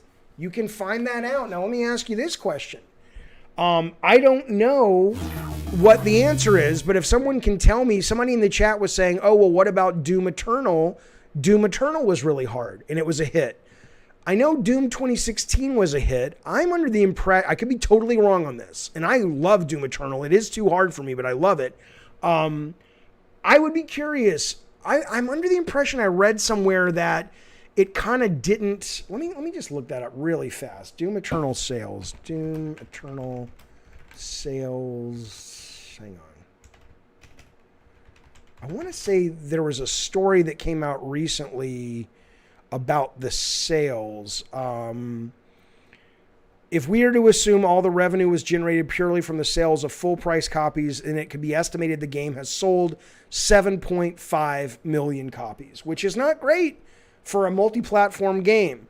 But although this says Doom Eternal sales numbers crush those of Doom 16, but that's the launch month. That's different. Launch is irrelevant. Launch is all about what came before it. That's why Twisted Metal 3 outsold Twisted Metal 2. It had nothing to do with Twisted Metal 3 being better, although that's debatable. I'm not saying it was or wasn't, but it built itself success on the back of what came before. Let me get these super chats real quick. Cerebral Frost, thank you for the super chat. He doesn't say nothing. He just gives us money. Thank you, sir. We're going to use that to buy some marijuana. I appreciate it, bud. J-Sauce. Hello, J-Sauce. He says, Jaffe, Returnal is just like that golf cart ride with Tucker. He's talking about Days Gone. Really long and well worth the ride. Okay, well, have you played it? And look, I don't care if it's really long, but if you've played it and it's well worth the ride, that's great to hear. Clearly, our very own Ricardo Estevez has played it, and he is also echoing. And I don't know if anybody was on the stream earlier that heard this, but I love that he said the reason a lot of people are saying it's hard is not because it's hard. It's hard, but it's hard in the way that any roguelike game or liked game is hard. And in that, I'm like, oh, I wish that would have been communicated better in the press. Brett Williams of the Cincinnati Williams family says maybe there isn't one game that sells systems anymore, but the stable of games is hard to deny. I agree. Hard to deny. Spidey, God of War, Horizon, Uncharted, Ratchet, Last of Us. Totally agree. I think, and that's kind of the point, though. You walk into a store, and it used to be in the last generation, Brett, you walk into a store, and you're like, holy cow, the best place to play is on Sony. Because exactly what you're saying. Look at this studio filled with fabulous prizes, right? Well, suddenly you walk into a store, and you look at, again, I'm not shilling Game Pass. I'm just in, once PS Plus gets their shit together, I'm saying that you walk into a store now and you're like, wow, look at all the Sony games. Oh shit. Look at all these games on Game Pass. Do you know what's coming out? I'm not, again, it's none of these necessarily are total system sellers, but they just announced this today. Now I don't think this game's going to be a hit. I played the demo over the weekend, a couple of weekends back, but Knockout City is a brand new multiplayer dodgeball game. I'll play the trailer while we're talking. I'll turn down the volume. Really well made. I just don't, I'm kind of over multiplayer games like this, but maybe it'll be a hit. Who the fuck knows? This is coming day one to Game Pass, though. That's what I'm saying. You walk into a store, Brett, and now, even though they may not be the cream of the crop, there's more of them, and they're free, and you have a basis of comparison. Okay, we're going to get off that, but I appreciate the super chat, Brett. Thank you goddamn very much. Zatbot drops super chat. I appreciate it, buddy. He says, why are gamers preoccupied with making sure we pay full price supporting devs? I agree, man. They had a meltdown when used games were under attack. Seems okay saving money and cutting devs out back then. That's right. I have always said the gamer, even when I was on a tear, when I was in the industry against used games, because it really hurt the business for people who made them. I understand, Lord A. I know it's not free. That's why I use air quotes. I know it's not free. Psychologically, it's free. Okay, deal with it. But yeah, the I was on a tear against used games. But even you can go back and look at those interviews I did. Even with that, I was always like, I'm not blaming the customer. You know, I'm kind of going, yeah, the customer should get the best deal they can get. I don't have a problem with that. But you know, I have just been surprised by, and maybe I shouldn't have been, maybe because when I was busy making games, I only saw this peripherally. I have been stunned, good sir Zatbot, by the just the absolute fanboyishness of this hobby. Like it's so illogical to me. Jojo D says this game right here looks like a good game night game. It is, because guess what? It's free. It's free. It's not really free, but it's free. It's on Game Pass. So yeah, let's do it. We'll make it. This comes out, I think, May 21st, so we'll play it that weekend. Knockout City was a hit with me and my hardcore PS5 friends. Oh, good. Oh, I'm glad, Fluffier. That's great. I played it. I didn't play it with people I knew, and that obviously always makes a difference. So I hope it's really good. But yeah, I'm just saying this is another example of that. And tomorrow you get what do you get tomorrow? You get Second Extinction on Game Pass tomorrow, and you get something else. Something else is coming out tomorrow, but I forget what it is. Second Extinction says Steve feels like the definitive Game Pass game. I'm not entirely sure I know what that means. EA Play, Brian says, is on PlayStation. You can get it on PS day one through that. Yeah, but you still have to subscribe to EA Play, Brian. But you're right. If you have EA Play on PC or Game Pass or just PlayStation in general, you will be able to get this day one. Absolutely. And I think that's great. I'll link it to you guys later. Let me bring in some calls real quick. This is our good friend, Fat Boo. Fat Boo. How you doing, buddy? Fat Boo. God damn it, Fat Boo. Where did your mother and I go wrong? Where are you, sir? Fat Boo. All right, fucking, I'm bringing somebody else in. All right, this is... Hello? Oh, yeah, what's up, man? Go. Oh, yo, I didn't hear you. My bad, dude. Hold on, dude. Go. What's up, man? Hey, what's good? What's good? What's good? So just bringing up the Returnal aspect here. Yes. Man, it's an interesting topic. I truly feel that Sony's looking at the game not as like a visual $70 fest. That's why you buy it for $70. But I think they're hoping that the gameplay design, the level design, the AI design in the game using SSDs, what's going to spread the popularity of this game. Much like Demon Souls on PS3. Like, I didn't know anything about that game on PS3. I only knew from a friend who knew of another friend, and how like it just became a successful franchise through word of mouth, things like that. So I think Returnal at $70, it's not so much the traditional aspect of like you buy a game for the pretty graphics. I think in today's world of social media, from what I've heard and from what I read, Returnal 70 because like it's such a unique gameplay experience that you can't really find it anywhere else, and it's only doable on PS5. I would argue that it's only doable on PS5, but that said, though, it does seem unique, certainly for the Sony stable. So yeah, I think that's like kind of Sony's MO, like you touched upon. Like when you get a Sony brand, much like a Nintendo brand, you're getting X Studios, you're getting this kind of experience. You bought this particular product for a premium amount of money, PS5 and so on and so forth, PS Plus for this kind of experience. And if you're willing to believe in it as a fan, you're willing to spend $70. And for those that are talking about how expensive it is, I mean, look, man, you can wait. It's cheaper and stuff like that. And just to end it on a high note here, I love your streams because like I feel like talking about this particular topic, I think everyone can agree it is incredibly exponentially like difficult to be successful in the game industry. Yeah. Especially where it's at now. Like we have like all these long talks. Yeah. So and I appreciate that, and I appreciate you watching the stream and liking what we do. Thank you so much for that. But I'll tell you, I mean, yeah, the tricky part about games right now is what defines something that's successful is so all over the place because you've got everything all over the spectrum of, from Fall Guys to Fortnite to Among Us, all the way up to The Last of Us 2, all the way up to, they're saying they're spending $500 million on the new Halo, right? And it's like, and everything in between.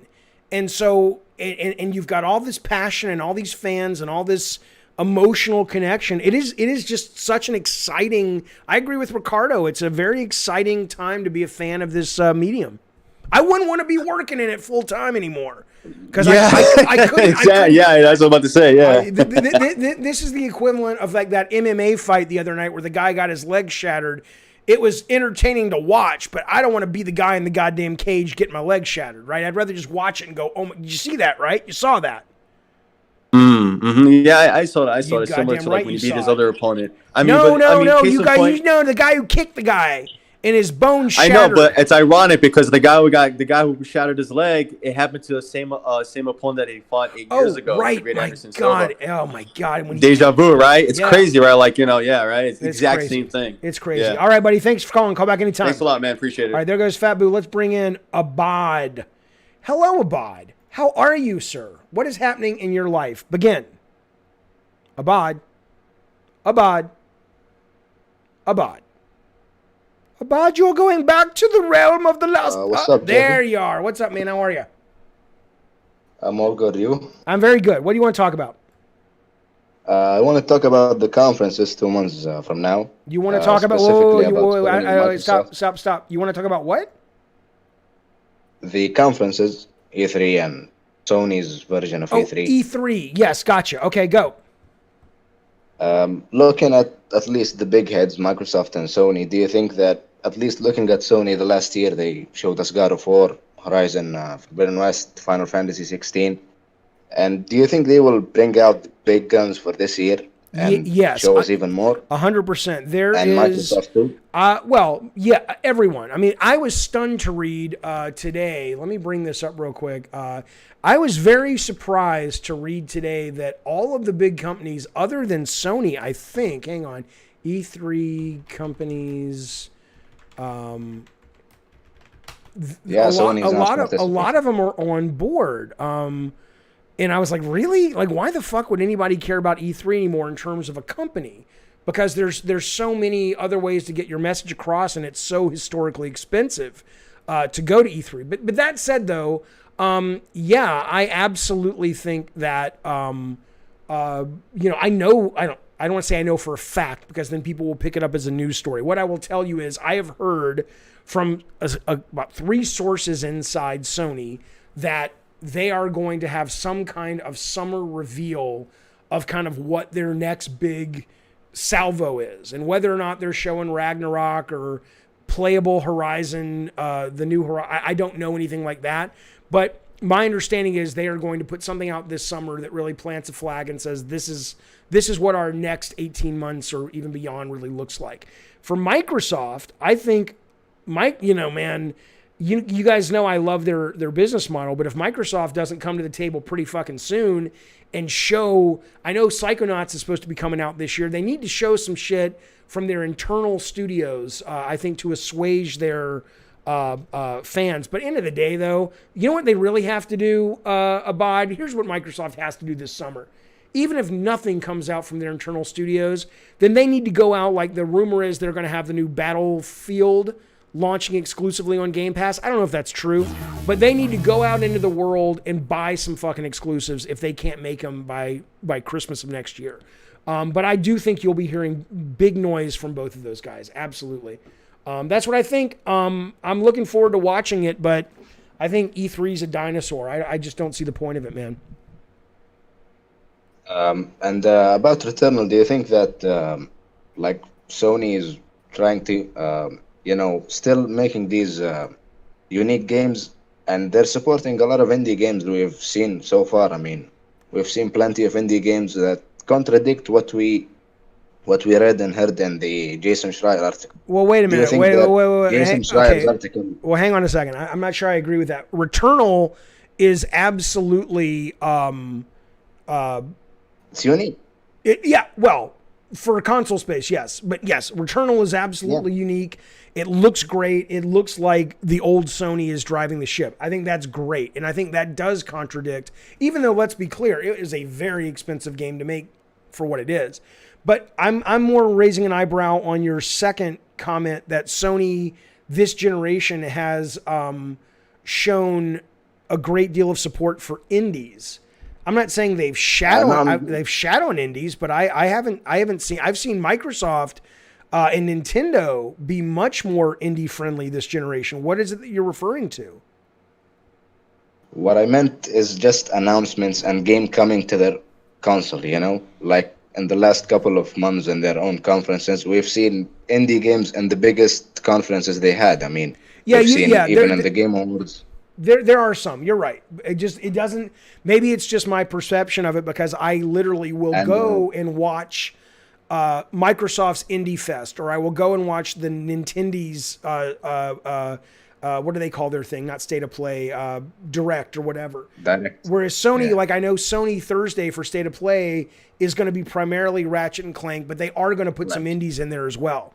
So maybe it's just more of a messaging thing, and you may be right. If you laid them all out on a table, because even Sony, they made publishing indie games easier now. If you enter Greg Rice's account, you'll see that he posted a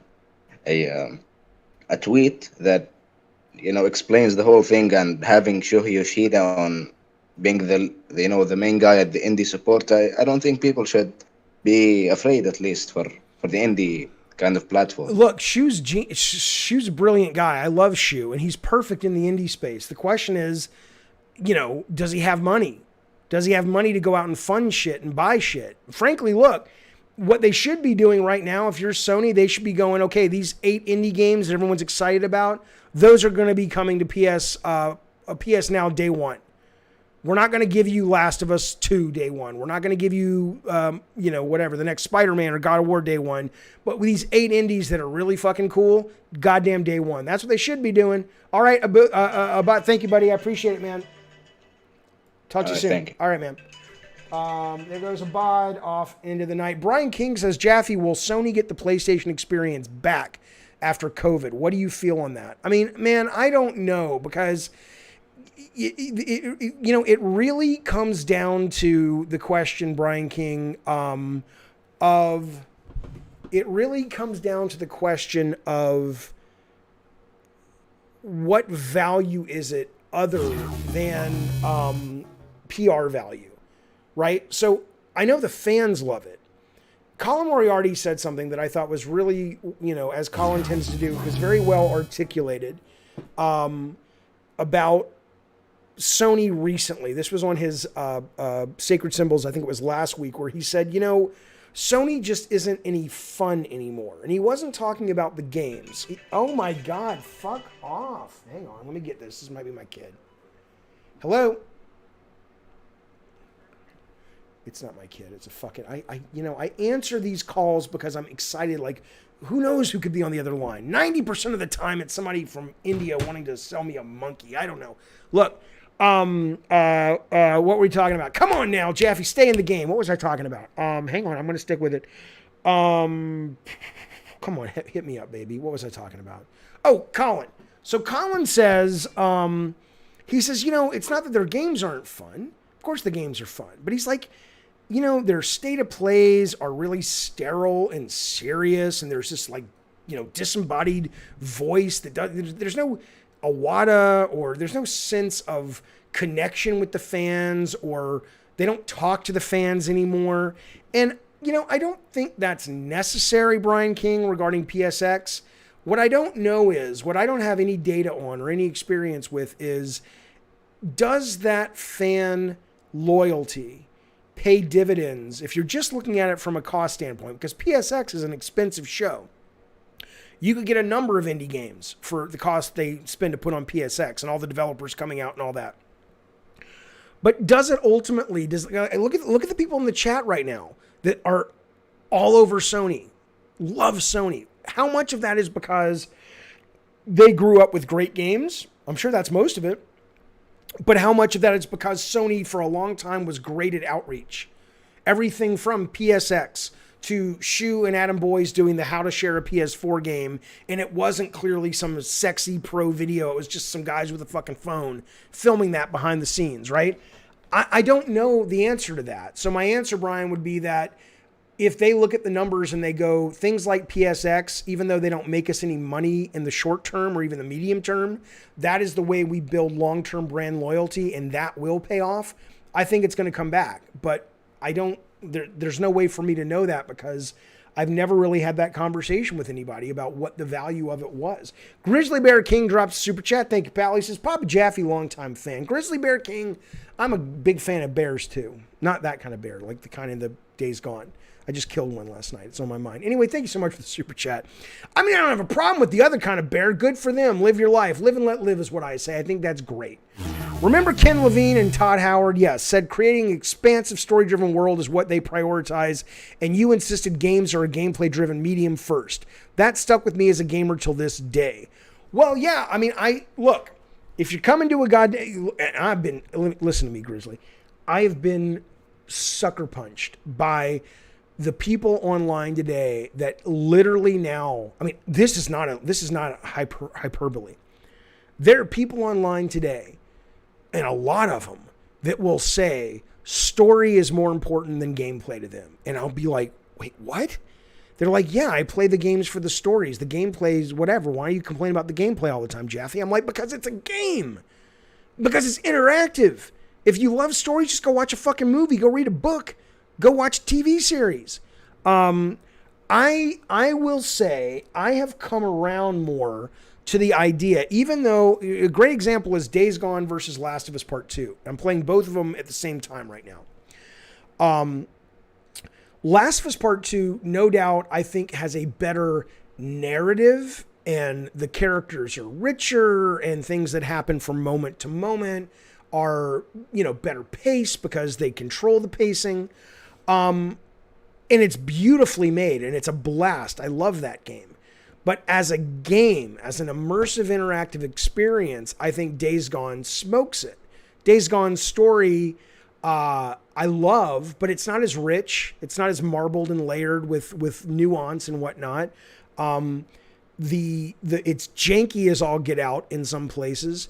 But if you can see past that, and I easily can, you feel like you're living in that world. You feel like it's closer to stepping into the holodeck than, which is funny because that's what Todd Howard makes. Todd Howard doesn't do these linear games, but it feels more like a game of systems that is viewed through a really cool scenario filter. So I still feel that way. But I have grown to appreciate games that are more like Last of Us over the years. Well, no, I didn't love Last of Us. I adore Last of Us 2. So that's just me maybe, coming out of the business a little bit and having a different perspective. But I appreciate the chat, buddy. It's very kind, very courteous. You know what is that? I want to make sure. Where'd it go? Hang on, fellas. I'm sorry. Yeah, Sifu, Little Devil Inside, Kenna. Those are so those, Brian King says, those are some of the indie games that Abad was talking about. Yeah. And those look really good. Little Devil Inside out of all of them, looks the coolest. Kena, whatever the fuck it's called. It looks great. I still don't really know what I'm doing. Sifu, I couldn't tell you what the fuck that is yet. I still don't really know what the moment to moment is. But yeah, I'm not saying Sony's dropped the ball on indies. I just think that they don't have as many as their competitors do. I'm going to get to some calls 1 second though. This is a super chat from Julio. Says, which indie studio has your attention lately? Oh my God, man. So many. They're doing, okay, let me just, okay. The guys who made Red Candle games, the guys who made Devotion, the game that was banned everywhere and they just put it out themselves. One of my favorite games of the year, the last 5 years. Great fucking game. I've always loved Way Forward and their Shantae games, but all of their games are just delightful. There's so many that are just really weird. There's a 4-man team from Germany that just put out a game called Dorf Romantic, which is just the craziest goddamn thing. They're the 3-man team that's making the game Unpacking. So I think right now it's more indie games, but studios, I guess I would say Way Forward is consistently blowing my mind. Fulbright knocked it out of the park with Gone Home. I did not like their follow-up at all, the one set on the space station. And then the guys doing Red Candle, because Red Candle also has Devotion and they have Detention, and Devotion is the one that blows my mind. Detention's good though. Shade Drop Super Chat, he says, Jaffe, talk about any games. Did you see the Lost Soul Aside gameplay? I did. That is the game that Sony found a guy was making in China, a one-man team. And my understanding is they were like, we love this. It's kind of like Devil May Cry. And they've funded it now. And so there was a reveal of gameplay that came out today, and it looks goddamn great. It looks like it honestly looks a lot like Devil May Cry, the one that was just called DMC. It has that, like, there's the floating platforms and stuff, but it looks really good. Brett drops super chat. He says, next time buy the monkey. I would love to own a monkey if somebody else would take care of it for me. I would love, in my life, I've never been able to play with a chimpanzee. I would love to try to connect with a monkey or a chimpanzee. I think they're fascinating creatures. L, right. L, I always get stuck on your name, and then when I realize what it is, it makes me happy in my soul. LMNOPO says, thank you for the super chat. He says, what looks like more fun to play, Second Extinction or Returnal? Boy, that's a hard one because I haven't played either one of them. I think, okay, here's where I'll give you my answer though. I think if Returnal feels doable for me, meaning it's challenging, but I can level up and I know I can start learning the nuances of where to sort of upgrade my character and the persistence of that. And it doesn't feel like one of those bullet shooters where I'm just like, I have to be so fucking precise or it's all over. I could see that being a better game, like a much more addictive game, that I just fall in love with. Second Extinction has a great high concept, which is basically it's Left 4 Dead with dinosaurs. I mean, how can you not love that, right? At least I think it's a brilliant high concept. I don't know though if it's fun, right? It could be one of those games that after the concept wears off is just like, I'll wait for what's the new one the guys are making that made Left 4 Dead, Back 4 Blood or whatever. So I I just don't know which one looks more fun. I could see that that Returnal is a richer experience, and it's a deeper game. But I don't really know. I don't really know how good it is. Isaiah Height says, I'm hearing Xbox might be dropping Halo, Starfield, Flight Sim, and Forza and Psychonauts. Might be dropping them? Like they're going to cancel Halo, Starfield, Flight Sim, and Forza. What? I don't please don't super chat. I don't want you to pay for that, but I really don't understand what your question means. That doesn't make any sense to me. Dropping means like they're going to get rid of those things? Is that what you're saying? I can't believe that's accurate. Please hit me back with what you mean, because I don't think that's true. Chongo, hello buddy. He says, did you talk the saltiest near? Yes, the saltiest near tweet. I did. What I basically said, the gist of it, Chongo, was simply that my take on it is that if people are choosing, and I'm not saying that those stats reflect that, if people are choosing to forego buying games because Game Pass is satisfying them, I don't think that is a negative thing for Game Pass. I think what that does is that actually proves that subscription services that have low barrier of entry, low cost, and release games that are good enough, just like Netflix, just like HBO Max, most people are more than fine with that. That's what I think. If those stats bear out, I think that's what I was talking about with Saltius's point. So, okay, he's saying dropping, but is he saying the trailer? Well, no. RK says dropping means release, Jaffe. You're 50, but come on. Okay, but then the sentence makes no sense. If he would have said, I'm hearing Xbox might be dropping Halo, Starfield, Flight Sim, and Forza Horizon 5 and Psychonauts 2 trailers soon, then I'd go, oh, sure. I would go, that's exciting. But no, I'm sorry. You're telling me that Halo, which we know just got moved out, I think, to 2022, Starfield, which we haven't seen anything from for the most part, Flight Sim, maybe, that's already on PC, Forza Horizon 5, sure, and Psychonauts 2, sure. So I guess what I'm saying, I don't know what he's really talking about. But if you're saying trailers, my answer is I'm super excited. If you're saying games, they're going to be dropping those soon, then I would tell you that that's fucking amazing, but I don't believe you. But if you're right and I'm wrong, that would be fucking awesome. Eternal says games aren't one-to-one with shows and movies. Kind of sick of apples and oranges. It's not apples and oranges. You know, the people who say it's apples and oranges are the same people, Eternal, and you know I love you, who say that it's apples and oranges when I say Game Pass is free. And they say it's not really free. I'm not, of course, playing a game, presses different psychological buttons on the part of the player. They can be more immersive. They can be longer, although a lot of things on subservices for like TV shows are 8 seasons long. So I'd question that theory. But of course, the end product to an extent is different. But the end product for movies and music is different. But guess what? Subscription services work well there too. Guess what? The end product for services like Microsoft Office and Adobe Photoshop is different than Netflix. Guess what?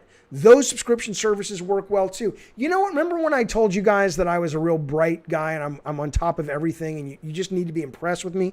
This is how prepared I am for you coming at me, baby. Let me show you something. This came out today, I believe. This is fucking brilliant. I'm going to put a link to this because anybody who's into stats and data and shit, this is a great deep dive report. There were 2009 people of all ages that this Deloitte company, I wonder if that's like the Deloitte and Touche, which is like a ad firm, doesn't matter. That they were trying to get a sense of the digital lay of the land, the digital state of the union. And they basically says, hey, let's talk to they talk to these different folks, Gen Z, millennials, Gen X, boomers, matures. What's really interesting, there's a couple of interesting things about this that will tie into what Eternal was suggesting. First off, 4 average people have video streaming services, 2 average have music, 3 have gaming services, subscription services, which is surprising. This chart is fascinating. Gen Z says they spend more time playing games, then music, then browsing the net, then social media, and then watching TV shows. Look at it. It's in the opposite way. Isn't that fascinating? These are people who are really old, the matures. They watch the TV. These guys interact, right? The reason I'm bringing this up, though, is when you go down deeper into this, it talks about subscription services specifically. And it basically is talking about how willing they are to acquire their content on a subscription service. Okay. Well, here you go. Hell, almost half of gamers would rather pay for a service like Game Pass and have advertising. Okay. It's less on music, less on video, but half of gamers would say, yeah, we're okay if every X couple of hour or minute, I don't know how they break it up, we see an ad. Because the younger generation has come up with ads on cell phone games, and that's kind of what they're used to. Here ads, look at this, ads on social media tolerance. Generation Z, the younger kids, find it the least annoying, and they find it the most memorable. It's most effective for them, right? So I'm just saying that this idea that what Eternal is saying, that, this is not the way behavior works, that games aren't one-to-one with shows. What I'm saying, man, is that the psychology behind subscription services, you can see it all throughout this report. I put a link in the chat. It's the same thing, man. It's one-to-one. Consumers respond. Now, this report also says that consumers are kind of getting a little worried with subscription fatigue, and someone's going to need to come along hopefully soon and solve that problem. But it's a real fucking thing. I am LMNOP, different one now, drops a super chat. Thank you, sir. He says, here's some ducats for weed. Thanks, buddy. Brett Williams drops a super chat. He says, here's a little bit more for weed. I appreciate it, bud. Thanks, man. Oh, yeah. So we're going to be smoking, or I'm going to be taking the edibles when we watch that Black Samurai show this week. I'm calling it the Black Samurai because that's how they're selling it. It's the first Black Samurai, the only Black Samurai. That's going to be our pot and popcorn movie this weekend. Let me bring in a goddamn call. This is, guys, been waiting a long time. I'll bring you in a second, Cannibal. I already brought you in once. This is not Jack. Not Jack. Go. What's up, pal? How are you, sir? I am great. How are you? Good. Love the show. So I had another Returnal question. Sorry about that. I don't think it's been. I think you hit the nail on the head in terms of saying the game will likely be too hardcore for the average person, but that's not a bad thing either. Okay. If any, considering recent Sony news, it might be a good thing because it's saying, hey, they're not all giant open world blockbusters. They also have these hardcore games like Returnal. Yep. My question for you is, do you think that's more of a common thing early on in the generation when the install base is low? Because when I think about Bloodborne or Demon Souls, obviously those came in right after a new console came in when there's only 5 to 10 million users. And do you think when that number gets up to 50 million, Sony's risk tolerance goes down for, in quotes, hardcore games? I think games are so expensive now that you can't really, it's a great question and there's no definitive answer because I think the risk is so high now that in the past, I think, because I know roughly Returnal's budget and I know it's really expensive compared to what it is, I don't think Sony is happy. I could be wrong. I'm making this up. I don't have no insider has told me this, but I think the more Sony can make games that the hardcore loves, but they don't have to spend that kind of money on, that's the sweet spot for them. I think if you look at Returnal, and that may be why they're charging $70 for it. If you look at Returnal, and how challenging it's going to be for a lot of people. Most people look at it, and even though you may love it, most people look at it and say, that doesn't seem like it's worth $70, right? Some people now who are obsessed with Hades would say, okay, Hades is worth $70, but you don't want to launch a game like Hades for $70 or even $40. So I think the tolerance for risk is getting harder for everybody. But I think the solve to that is, the superpowers of Shuhei Yoshida. If they give the guy enough cash to work, and if they give the guy the ability to drop some of this day one, so people aren't still being asked to buy $20 indie games. But I do think that there's a reason if you can't get a sequel to Days Gone, and that thing is sold, depending on who you ask, 8 to 14 to 12 million copies, and that's too risky. I can't fathom what Returnal is going to have to sell to merit a sequel. So I think they're going to keep making hardcore games. I think they know that needs to be in their wheelhouse, but I don't see them spending this kind of money on it again. I don't think this was intentional. I think it took time for that team to become this kind of studio that can make this kind of game. We know they have great experience and a great pedigree, but they've never done a game of this scope. I think, I don't know. I'm going to ask somebody at Sony I know. I would be fascinated to learn when Returnal was first pitched and greenlit, was it pitched as hardcore? Like, did they say, yes, we're greenlighting that, and we want it to be the Demon Souls of third-person shooters? I have no idea. That idea is pretty interesting to me. Of maybe it was a happy accident, and it kind of gets to a side where I love all consoles, all games. I'll say something to piss off a Sony fanboy and vice versa. Yeah. For Xbox, Nintendo, and I like the idea of it being a happy accident. Because that means that's the only way it could come to exist. So, yes, if it's too hardcore for some, it's a great thing for me. So I'm able to enjoy that from a consumer standpoint. Yeah, and again, I am looking forward to it. The only reason I'm kind of, and I loved what Ricardo said when he called in, because he's played it, is that it's actually, the difficulty of that game is being blown out of proportion by people who haven't really played roguelites before. So I'm excited. All right, man, thank you for waiting, buddy. I appreciate the call. Good point. Good question. Thank you. Thanks, man. All right, this is Cannibal Lecter. Hello, good sir. What's going on now? You're playing anything else at the moment? Is that I am playing a lot right now. I am playing Last of Us 2, which now that we have good Sir Troy Baker coming on the show next week, I really want to finish it. I am playing Days Gone, which I love. I am playing Orbital Bullet. Is it called Orbital Bullet, which is great. I am playing this weird iPhone game called Fancade, which is awesome. I am playing Dirt 5. I am still working my way through Gears 5. I'm still trying to finish It Takes Two with Rob the Mod, but we haven't had the time to finish it. And then I just downloaded a game on Steam that I want to maybe play tonight or tomorrow, which is an indie horror game called Mundon or something. Let me see what it's called. Here's my Steam account right here. It's called Mundon. It's a very weird, fucking creepy as fuck game. So that's what I'm playing.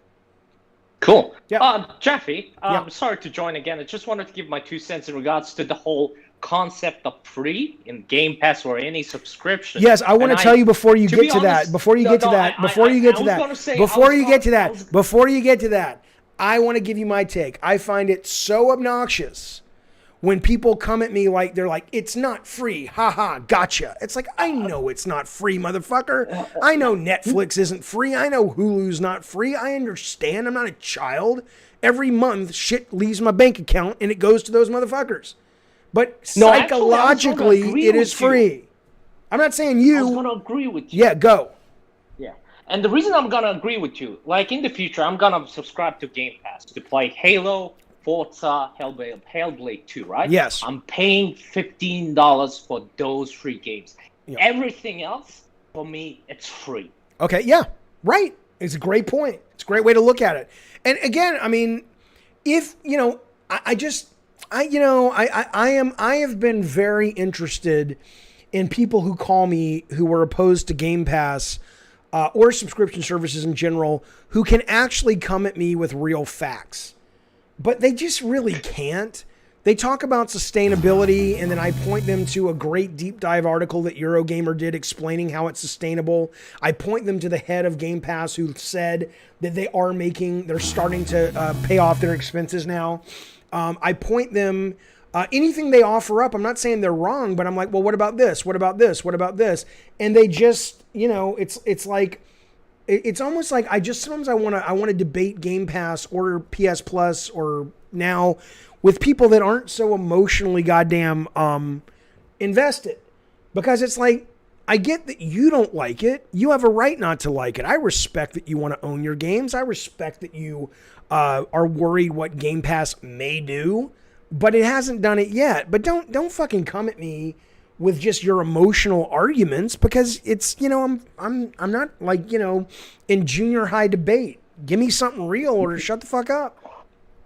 Well, I know why Microsoft started to invest heavily in Game Pass and xCloud. Why? Low latency while computing. That's the future. And what better way to install a bunch of high-powered Xbox systems, which is powered by the Azure system, which can be utilized during the day to stream Office and Microsoft Windows and any of those business-type computer programs when you set up the server farm. Plus, in the evening, you can utilize it for xCloud. Yeah. Hey. Yeah. I mean. Yeah. I'm with you. I don't know. I don't know if streaming is certainly. I love streaming, but streaming's a ways out compared to subservices. They are different things, but certainly for sure, all the companies are investing in it. Sony is too. All right. Yeah, absolutely. Thank you for waiting, buddy. I appreciate it. Thanks for the call, man. No worries. All right, let me get some super chats real quick. By the way, Bacon Magma says, I do come at you with facts, but you just ignore my comments. Bacon, maybe it's because whenever I see your name, 95% of the time you're asking me things like, what do you think about crabs that change sex? And should those crabs that change sex be protected under the Constitution as some kind of hate crime if someone eats those crabs for dinner? I'm sorry, you've conditioned me, sir. It's not that I don't think you're a funny guy, but pardon me if I miss out on some of your brilliant wisdom that's sort of inserted in between the horse shit. I apologize. But, hit me up with something good. Chongo drops super chat. He says, Ishmael in chat wants to know your feelings. Oh, yeah, thanks for paying for that, buddy. And what specifically came across as smug about the min-max guys. I'll just show you. I will show you in a second. LMNO says, thank you, buddy, for both you guys for the super chat. He says, remember how accessible the order was? What happened to Ready at Dawn? I didn't play the order, but my understanding is the order has a hardcore fan base, but it wasn't that accessibility was the problem. It was that it was kind of slow and boring, and it was really short. But I don't know why it failed because I've never played it. But are you trying to make a connection between accessibility doesn't automatically equal sales? I mean, yeah, that's true. Calling All Cars was incredibly accessible, but it was also not very successful. But I do think you can also point a direct line to games that are difficult and hard to get into, do struggle to hit the mainstream. And people might come at me and say, well, what about Mario? Mario is hard. Mario is hard later. If you want to get all the stars, Mario is hard. If you want to totally complete all the shrines, Breath of the Wild is hard. But anybody can pick up Breath of the Wild and have a good time for the first 15, 20 hours. And by that point, probably they're pretty comfortable, with the process. Hang on a second. Okay, so the min-max guys. I'll show it on the next stream. What I will tell you is the two times, and I don't watch their show, right? For all I know, it's a David Jaffe parade every other time. But the two times that I have watched their show are when people have sent it to me. They're like, Jaffe, have you seen this? I'm like, no, what is this, right? And I click it, and the first time I watched their show, they were saying, I'm paraphrasing, but the gist of it was, it would be great to have another Twisted Metal. And one of the guys says, well, of course, but without David Jaffe. And he says it all like And then the other guy's like, of course, It's this very, if somebody can find me the clip, I'll play it on the fucking stream, right? All of them, especially the bottom two guys, at least that were on the bottom the other day, were just like, right, guys, are we right? He's just terrible. Let's get him out. And they were laughing about it, which again, it's not that my skin is so thin. It's that it's like, okay, my feelings aren't hurt because of that. But I'm like, oh, well, I clearly don't really like you guys. Okay, so that was strike one. Well, then strike two's the other day where Jason Schreier's on, and I don't give a fuck if Jason Schreier likes me or not, but Jason Schreier said some line about, this new thing Jaffe did, this interview with John Garvin, like most of what he does lately, is a disaster. Okay, well, that's Jason's opinion. I respect that. He's wrong. He's a moron, but I respect that. Okay. The other guys, not the guy in the upper left, but the two guys below were just like, yeah, all smug and nodding and shit like that. And I'm like, go fuck yourself. You don't reach out to me. You don't interview me. You don't ask for a comment. You literally are okay going on your show and talking shit, which is okay. I don't tend to talk shit about people. Everything I say about Phil Spencer, for example, about him being a terrible product development manager, I also back it up and say, but he's a great fucking visionary. He's a great fucking executive, and he is. Okay? But I don't just go on to this thing, and I'm not just mean to people.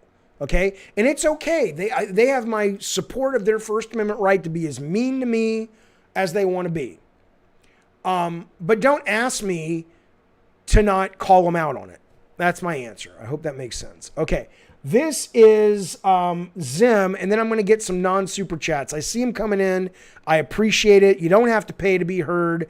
We just got a lot of super chats coming in today. I'll get to some of the non-paid chats in just a second. This is Zim804. What's up, pal? What's up, Jackie? I don't know. No, I wanted to. Oh, go ahead. What? No, I said go ahead. You was about to say something. Oh, I was just going to say, I'm doing a stream, hanging out. What's up with you? Shit. No, man, I want to talk about Returnal, man. I feel like it's something that all right, let's the game go. industry needs. Okay, tell me why. Because it's the biggest publisher putting big money behind a purely gameplay driven game. Yeah, I mean it's like a throwback to like Galaga and Centipede and shit, And who the hell beat Centipede? People been going back to Centipede for like 40 years because it's a good game. It feels good to play. Sure. And I think Returnal might be something like that. Like it might not have to sell like 2 million the first week, but as time goes on, people are going to continue to buy the game or play the game and invest in it because it looks good and it might feel good to play based on what I've seen. Yeah, look, there's nothing about Returnal that I've seen. When I saw the Game Informer playthrough, I was very happy. The thing that interested me the most about Returnal up until that point was what in the fuck is this lady's childhood home doing on this alien planet? Like, what the fuck is this, right? So I was excited. But I was like, I still don't really know if I care about the game. And then Game Informer did a first 45-minute walkthrough last week, and we streamed that, and it was like, okay, this looks really fucking good. And it's exactly like you're saying. It looks very gameplay first. And I'm into that. Good. I'm into that. I'm very happy Sony's putting this game out. I only was talking about, is it going to be too difficult in this market for that budget? Can it afford to be as hard as it is? Now, my own concern... That's what I'm saying. Like, it's a throwback. Like I said, like Centipede. Like, who beats that? Or the Nintendo games where, in actuality, like 20 minutes. If you know what you're doing, if you remember, okay, right. 25 minutes. But the buy-in of Centipede was a quarter. The buy-in in Nintendo games were like $80. Sure, but the number of Nintendo games that you had to sell were primarily to kids and college students who were basically just playing Blades of Steel in their dorm rooms, right?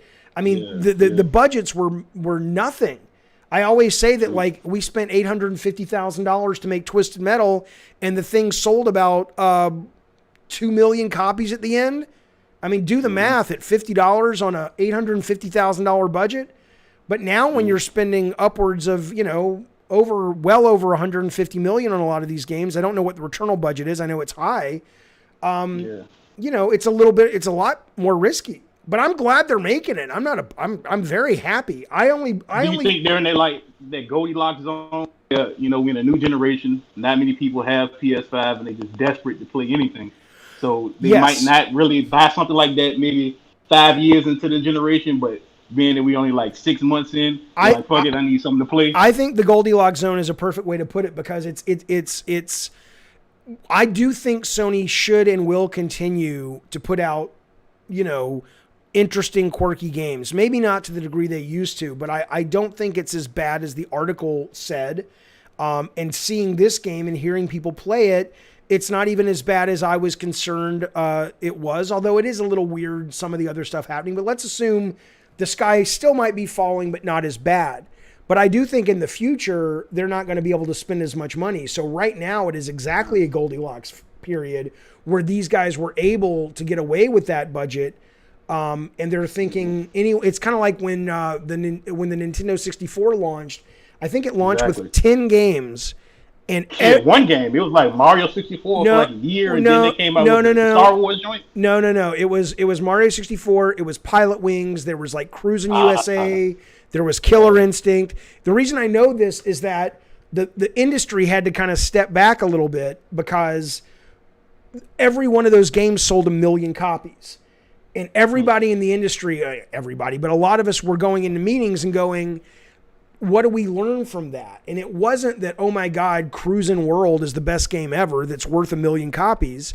It was that when you launch day and date with hardware, you're going to have a higher rate of people buying software, especially when there's not much to buy. They want to buy a bunch of new shit for their new system. So I do think you're right that this game is coming out at the best time it could possibly come out other than launch day. But I think hopefully if it does really well, maybe Sony will go back and make it, but maybe it'll be half the budget if they can afford that. I don't know. But I think Sony will continue to do weird shit, but not at the amount and not at the budgets they used to, or not at the scale budgets they used to, because it's just too risky. Yeah. What I would love to see, I think Jim Ryan wants everything to be like a AAA game, and maybe this is like Housemarque's sort of audition. Like, all right, look, we want you to make a AAA game. Here's, X amount of dollars. Make it to your best ability. If it sells, then we'll buy you. We'll bring you on. We'll actually keep making AAA games. But if it flops, then, we're just gonna, keep that second party type of relationship. Right. I'm sure that's what at least some of those guys over there are counting on. But end of the day, I think there are, what I would love to see happen at Sony, and maybe this has already happened, I don't know, but I would love to see Sony take $100 million instead of making a AAA game, or at least part of a AAA game. Just give that to Shu's department and say, look, fund 10, not even 10, fund like anywhere from 8 to 14 indie games that are just cool, that may not make tons of money. They don't cost tons of money, but it's good for the brand. It keeps fans excited. Then I would start to feel a little bit better as someone who loves the quirky Sony as much as the big budget Sony. But now, when was the last time you spoke to Shu? I haven't talked to Shu in over a year. I'm going to reach out to him and say, Shu, will you come on the show? My guess is if I hear from him at all, he'll be like, no way, PR won't let me. But I'm certainly going to ask. It can't hurt to ask him. Because it seems like he's over in China and Korea and Japan, sort of like tackling that indie market. Because we've seen a lot of games come out of China and debuting on PlayStation, like Genshin Impact. That's right. They have been also the side. Yep. There's another game that they showed the other day or yesterday. I forgot the name of it. Xingxing or some shit. I don't know, but there's a side scroller too that looks really good. But yeah, they have been investing in up and coming developers in China, which I think is a good thing. All right, buddy. Thank you for waiting and thanks for the call. Call back anytime. I appreciate it. All right, man. See you soon. Okay, Cubamus Prime. Cubamus Prime. That's not your actual name. I mean, it is, but aren't you a member, or haven't you been a member? Your picture is on the Cult Calypso. Regardless, thank you for the sticker, buddy. Now I'm like, oh, who is that? I know that guy. Thanks, buddy. Let me get these real quick. Jaffe, if I burn too, will I be cool like you, says RK. I think the best way that you can be cool, if that really is your goal, is apathy. The people who go out into the world, what was I reading today? Oh, I was reading an article on white supremacy in the My Little Pony community.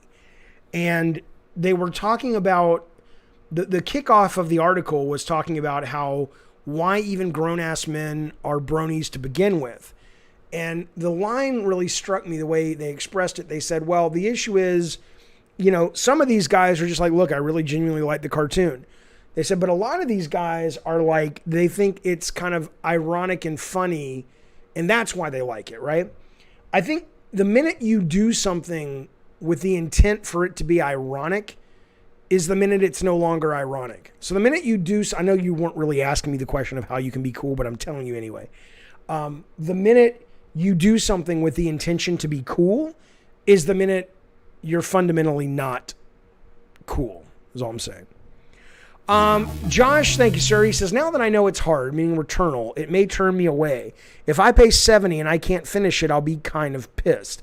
Again, Josh, I would wait for the reviews. Again, the real question becomes, do you like roguelike or roguelite games? It sounds like from people who have played it, it's not pure light. It's a little bit more like than light, but there's a little bit of roguelite in there. If you can hang with games like that, like Hades, then I think, or if that's what it is, then I'm excited. But if it's like Demon Souls, I'm with you. I will appreciate it from afar, but I'm not dropping 70 fucking bucks. Mika says, Jaffe, what are your thoughts on the future of procedurally generated games? I think it really depends on what the core gameplay loop is. I think there are some games that can sustain that lack of uniqueness and lack of handcraftedness. I don't think games like Uncharted, Last of Us, Days Gone, God of War can. I think Devil May Cry maybe could, because it is more about the combat and less about the adventure. But I love, Hades is procedural. I think it depends on the core loop. Jaffe says 14, how are you doing financially these days? I'm doing good. How are you doing financially these days? I'm not entirely sure I understand your question. Why are you offering to give me money? You want to be my sugar mama? I'll take it. Returnal is way closer to the Binding of Isaac than Hades. Okay, yeah, we'll see. Do you like the Sly Cooper series? Yes, I do. I don't love it because I don't really like stealth, but I love the look of it and the characters and all that shit. But I don't know if we'll see it on PS5 unless there is something like a scaled down budget version. Look, Ratchet's is a nice thing for Sony, but Ratchet's never been Spider-Man. It might now, but platformers don't really do what they did. So I think if they could budget it right, but I don't think it's something they're going to go out and spend tons of money on. Cubimus Prime, that I understand. Jaffe, what do you think about Sony's C-Bomb? Sony fanboys are saying Game Pass, the games are not free, but with Sony's C-Bomb in the long run, your games will not work anymore on all the generation. I don't even know what that is. My understanding is there's like a battery in the PlayStations, and after a while, it just will shut off or it'll die, and then everything on your hard drive is fucked, and you either have to buy a retro PlayStation 5 or you're just kind of fucked. What I think about it is, welcome to digital. Welcome to 15 years ago, when, you started buying the rights to play a game, but you didn't buy the game. And I don't have a problem with that. I don't think most people have a problem with that. They're literally there's a lawsuit against Apple right now, and in their defense, I think they lost though, but I think there was a guy who had his Apple account suspended, and there was like $20,000 worth of iTunes music that he lost, and he sued Apple, and I want to say he won. But in the arguments that Apple were making to him, saying that, we don't think we need to pay you any money, their exact phrase, or close to their exact phrase, was, we don't think it's rational that the average consumer has the expectation that when they buy something digitally, or when they buy something on the iTunes store, they will own it permanently, or they will have access to it permanently. That was, that's what they said. And so I think we are definitely in that era, and I think most customers really don't care, frankly. I think the people who, focus on this shit care, and I appreciate that, but most people are fine with that. So the C-bomb thing, I don't plan on owning a PlayStation 5 in 10 years. My PlayStation 4s are collecting dust. I probably will throw them away one day. Andreas, hello, buddy. He says, tomorrow's article on Kotaku, ex-Sony dev Jaffe says Returnal is too hard and you should not buy it. Lately, your words get twisted. Yeah, they do, don't they? They do. That's okay. I don't mind. That just means they love me. Okay. C-bomb issue affects all PS5s, but with the digital being affected the most, the C-bomb affects your digital. Yeah, but when is this going to happen? When is this going to happen? Right? Could happen tomorrow? It's going to happen years down the road. I'm not entirely sure I really understand what the problem is. I don't know. We want to talk about that. We'll save that. We'll save that. We'll save that. We'll save that. We'll save that. I want to show you guys something. So listen. I want to tell you two things. And then I'll just open it up to free chat, whatever you guys want to talk about real quick. But listen to me. So as some of you guys know, for members, I do these specials, these live shows sometimes. We're going to be doing the Twisted Metal 2 launch party is going to be coming up very soon. I'm prepping it now. We will watch all the movies. I will share behind the scenes stuff. There will be giveaways. And right now, the two guests that I have lined up will be the man with the voice of Calypso, Mel McMurrin, has agreed to come on. He will take calls. He will talk about his experience as being Calypso. And then Lee Wilson today, who is really, the reason I'm bringing this up right now is some of his early art from Twisted Metal. I didn't know it was up, but he has some of his earliest shit. I'm going to put the links up in here from Twisted Metal and Twisted Metal Black. He's a great artist. He's gone on to work on Halo. He's worked on movies. And so he will be calling in and talking about his experiences as well. But I have not, when he sent me this today, I have not seen this footage. I have not seen this art in years. I'm just like, oh my fucking God, I totally forgot about all of this art. And so he will be, I have this original is right back there behind me. But he will be coming on. He also worked on Twisted Metal Black. So there's a bunch of this that I haven't seen in ages. So it's going to be a lot of fun to talk to him about his experience and his contributions to the franchise. And so if you're a fan of Twisted Metal, keep an eye out for that, because that will be coming up very soon. He also mentioned to me he did some early versions of Kratos, which I don't remember. And I definitely want to see. There's an early Sweet Tooth. Isn't that something? Look at that. That's great. Early version of the truck. Yeah. So he's a hell of a talent, man. And yeah, he's good people. Look at this stuff. It's so beautiful. So anyway, I'll let you know. Also, remember, next week is Troy Baker coming on the show. This week, Thursday, is the Good Sir Hip Hop Gamer, who we're going to talk about a lot of things. I'm going to put this link in the chat, though. I recommend watching at least some of it. It's about a 40-minute video, but it's really interesting where he goes in to talk about, you see it right there, why top game journalists can't be black. Think about that. Think about that conversation. We're going to talk about games. We're going to talk about State of Play, which will be on that day as well. We're going to talk about that shit. But I got to get into this with this guy. I've got to get it, because he's not wrong when you really sit and think about it. And I have some thoughts on this. And there are black gaming journalists out there that are really making a name for themselves, but they're not making a name for themselves in the traditional space. You know where I see a lot of these guys that really have passionate fans? They are on YouTube. I know there's Paris. I know there's the new guy that Kind of Funny has that are kind of mainstream. But most of the black gaming journalists that I see are saying, fuck it, we're doing our own thing. And they have very passionate fans on YouTube, which is awesome. So we're gonna get into all that. But that's coming up Thursday. So hopefully some of you guys will, and he'll take your calls and we'll chat. It'll be a lot of fun.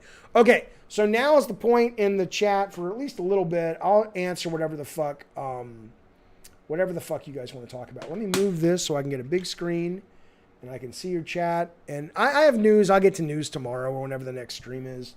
I might game tonight. But anyway, free chat for a little bit. Go. It's funny how most gaming journalism is a white people preaching for representation. Is that what you said?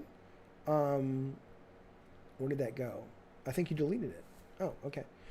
Game journalists only let their friends in while they're virtue signaling about how they want diversity. I mean, I don't know if that's true. Sometimes it seems like it.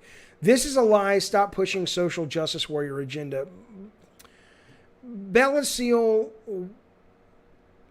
can you point to a lot of black game journalists, Bella Seal? I mean, is he wrong? Ricardo is a journalist in games. He says it's true. I might be wrong, but I don't think I've ever met a black gaming journalist. I'm not saying you're wrong, Bella Seal. I'm saying offer some evidence. Jason McDonald and Eric Williams are directing God of War Ragnarok. True or not? Jason McDonald, by the way, who I want to say he was lead designer on the last God of War. I worked with Jason on the first God of War. I'm trying to remember what he did. I want to say it was a very entry level at first. Like he came on and he cleaned up fighting frames or something. And he very quickly became really fucking important to that franchise. And he has a talk right now. If you Google Jason McDonald GDC talk, it just went live a couple of days ago.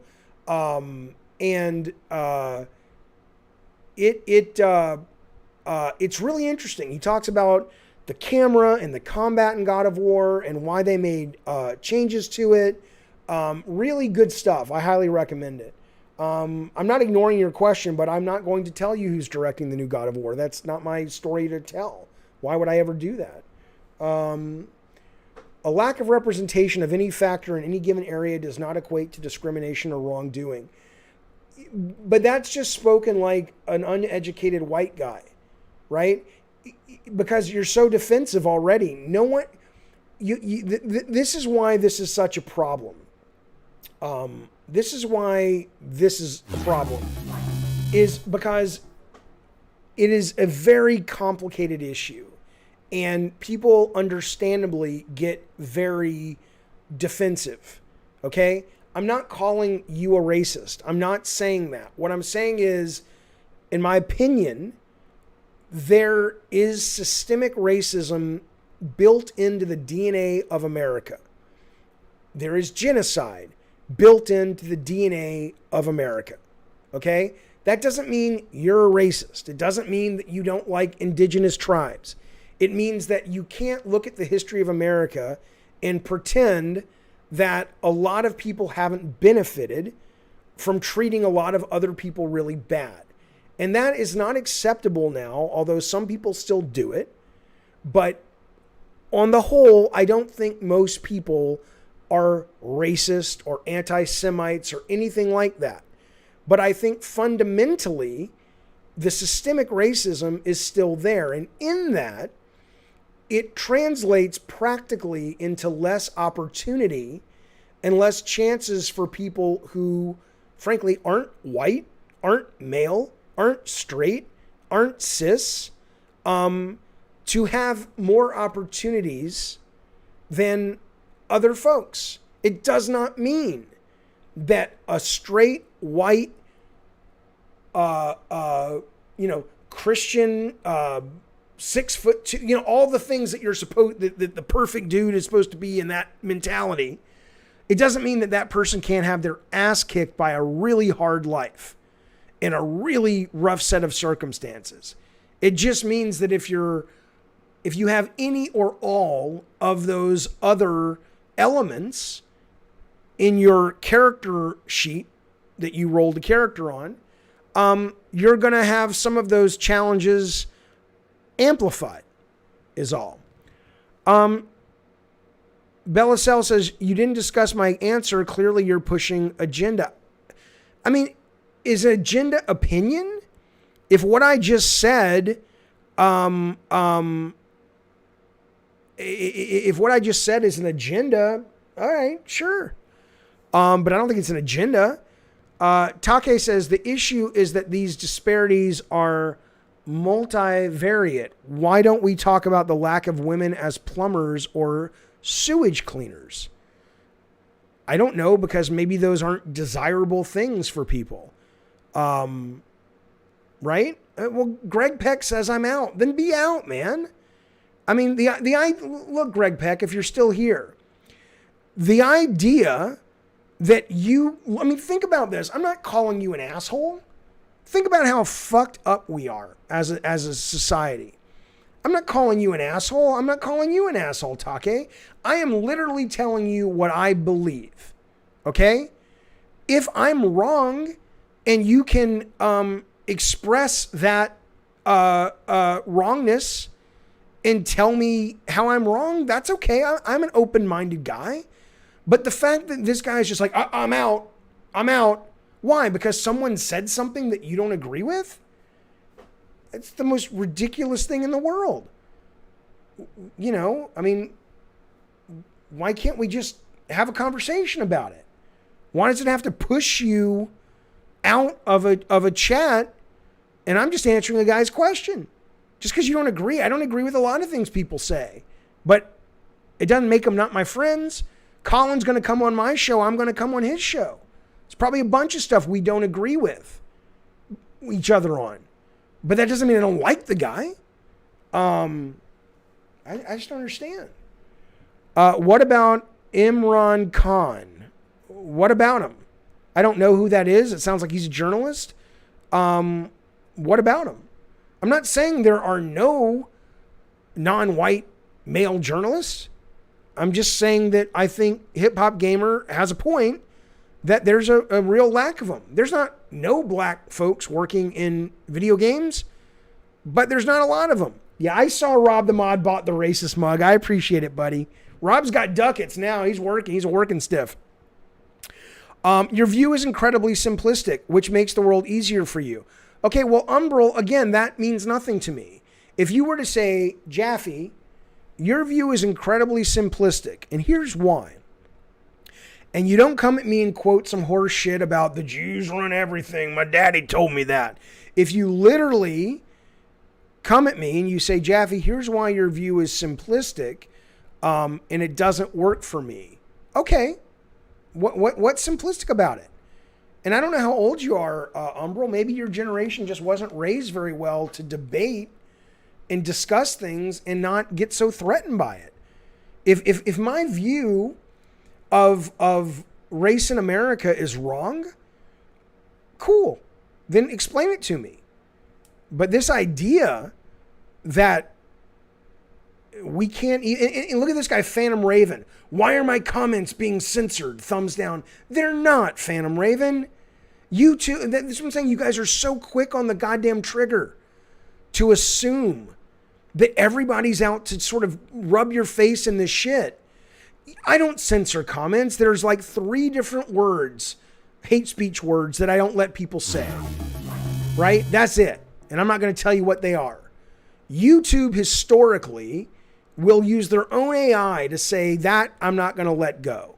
Okay? But you immediately, Phantom Raven, jump to your comments are being censored. They're not. They're just not, man. I don't even know what you're talking about. Gas says, mad love, Jaffe. Please caress my neck. You got it, baby. I'm doing it in my fantasies. Oh, that feels so good. For me, I don't know how it feels for you. I appreciate it, buddy. Thank you for the super chat. Why your view requires contemplation and education, says Brett. That's why so many people hate them. I'm open to their views too, but Umbral comes in and just says I'm being a simpleton, which is fine. I might be. But educate me on how. That's how we grow. That's how we learn. Master says, do you think God of War Ragnarok will be better and crazier as this trilogy goes? And what do you want from the next game? That's a great question, and it's a hard question. And you can bet your goddamn boots that that is something they are struggling with. How do you top it? Okay, what do I want from the new God of War? Okay. Okay. Man, I don't know. I mean, I want to be surprised. I want to be wowed and impressed and stuff, but it's a real high wire act now because they have changed it. And that change was so much about what made the first one so compelling. Was it was so loaded with meta and moment to moment meaning. It's like it was, even though I don't agree with a lot of things about what it was stating, it was a statement on how video games have changed, how audiences have grown, how expectations have changed. They haven't for me. I still love the original God of Wars and I love the new one. But the very nature of that game that people said, you're old, you're retired, no one wants this anymore, was so much an answer to that, and it was baked into the actual story. It was brilliant. I don't know. You're not going to top that in that way. You're not going to reinvent God of War 2 Ragnarok because you just reinvented it and people loved it. So I don't know. I don't know. I don't have an answer for you. I appreciate the question. But Loss says, Jaffe, Game Pass did much more for Outrider devs and players than exclusivity would. Oh, yeah. No, I know. They're very happy with it. The Dirt Guy was just on, I think, Game On podcast. I think that's what they're called. I was on it recently. And they said they loved being on Game Pass. They have seen their player base jump monumentally. You miss my long hair, do you? Well, it's coming back, you know. Add some TNA in the God of War sequel. Well, that's not my call anymore, so. All right, fellas, that's it. We've been talking for a good long time. I had a really good conversation with you nice motherfuckers. I hope you had a good conversation with me. A reminder, I might be gaming tonight. I got a lot of juice in the tank left. There's a lot of stuff I want to play. Maybe I'll game tonight. It'll be a little bit later. I will be back doing something tomorrow. Now, Thursday's Hip Hop Gamer. A week from Thursday's Troy Baker. I'm working on getting some other guests on the show very, very soon. Saturday, we're watching that samurai anime on Netflix with Pot and Popcorn. And I'm hoping we get a game night going really soon because I want to play... there's a bunch of multiplayer shit that I want to play. So that's what's going on. All the super chats, thank you. All the new subs, thank you.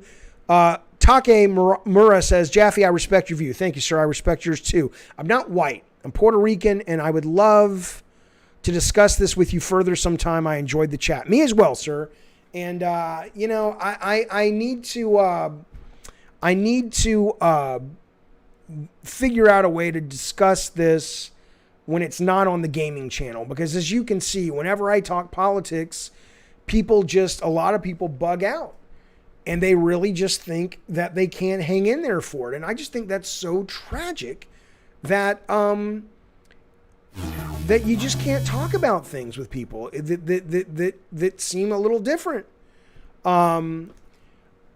Acute Perspective, thank you, buddy, for the super chat. He says, brother, since I heard you on the Z's podcast, I had respect for you as a conscious-minded individual. You were shining light on ignorance, the root of all evil. Well, I do my best, and I appreciate that, buddy. And thank you for the super chat, and thank you for being part of our community. And I love going on Z's show. Z's a good egg, and I hope to talk to him soon. And thank you for those nice words. The round table's still live. I definitely want to join. I'm going to feed my dog. I'm going to pee. I'm going to make sure my children are still breathing, and then I will be on the Round Table podcast in about 10 minutes. Can you drop a link right now, Mephisto, to where that is? So if this audience wants to keep talking games, they can jump over there, and I will be there as well. Brian King says he likes the show. He likes how inclusive it is. Buddy, I'm a fan of yours too. I love all your, your NeoGAF threads. I love your opinion. You're wrong as fuck about a lot of things, but you can't help being an idiot. So I appreciate it. Am I getting the monkey? Man, I hope so. Peace out, Gnome Wizard. Gnome Wizard, keep an eye out. You got a truck coming your way really soon. I know. I've been promising that since November. I know. I'm terrible at this. I need a goddamn producer, but it's all getting done. Chongo's getting his design document probably in a week. You're getting your truck. It's all coming. It has to be next. Oh, you're about to end it, you loser. You loser. Now they're going to end it. Oh, well. All right, well, if you want to hang out later, guys, I'll probably be streaming games. Find me over on at David Scott Jaffe. Don't go to the round table because nobody's going to be there. All right, fellas, I'm out. Thanks, guys. Thanks, Rob, the mod. Appreciate it, buddy. Thanks, RPG. Appreciate it, man. Wait a minute. Fluffers, wait, is there a podcast or not? Thank you, Victor. I appreciate it, buddy. Is it going on or not? I'm going to wait and see because I need to know. Am I going to tell Troy I hate Joel? I don't hate Joel. I'm absolutely going to talk to Joel about to Troy about Joel. I want to know. I definitely. I want to say I didn't like him in the first game. I like him in the second game. What did you change? Was that conscious? Was that a part of a bigger scheme? Trust me. It's not, and it's not criticism. Spirit says Troy doesn't take criticism well. It's not criticism. It's my own personal opinion. And hopefully he would go, yeah, but you love Joel in the second game. I'm like, yeah, let's talk about that. Am I alone in that? So no, I can't wait to talk to this guy. Victor, thank you, buddy. I think I already said that, but if not, thank you for the super chat. Is it a live show? Yeah, he's coming on the show just like this. He'll take phone calls and everything. Roundtable is live. Okay, but who is running Roundtable that's in this chat? Am I going or not? Do you guys want me to come on your chat tonight? That's all I need to know. If not, not a problem. I'll see you guys later. I just need to know.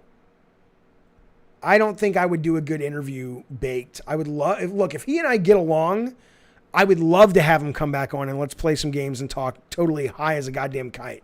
I know that the show is still on, but does he want me to come on the show? Joel was not in the game for only a couple of minutes. He was absolutely not in the game. He was all in that game. He was in the flashbacks, and he was actually in the real time. I'm not ignoring you. God damn it, Magic Circle. No one's ignoring you. There's just a lot of people talking. There's a lot of people talking. All right. Well, I'm assuming that show's not happening for me tonight. Not a problem. I'll be streaming later, probably. If not, I'll see you guys soon. Thanks, everybody. I'll see you later. Bye.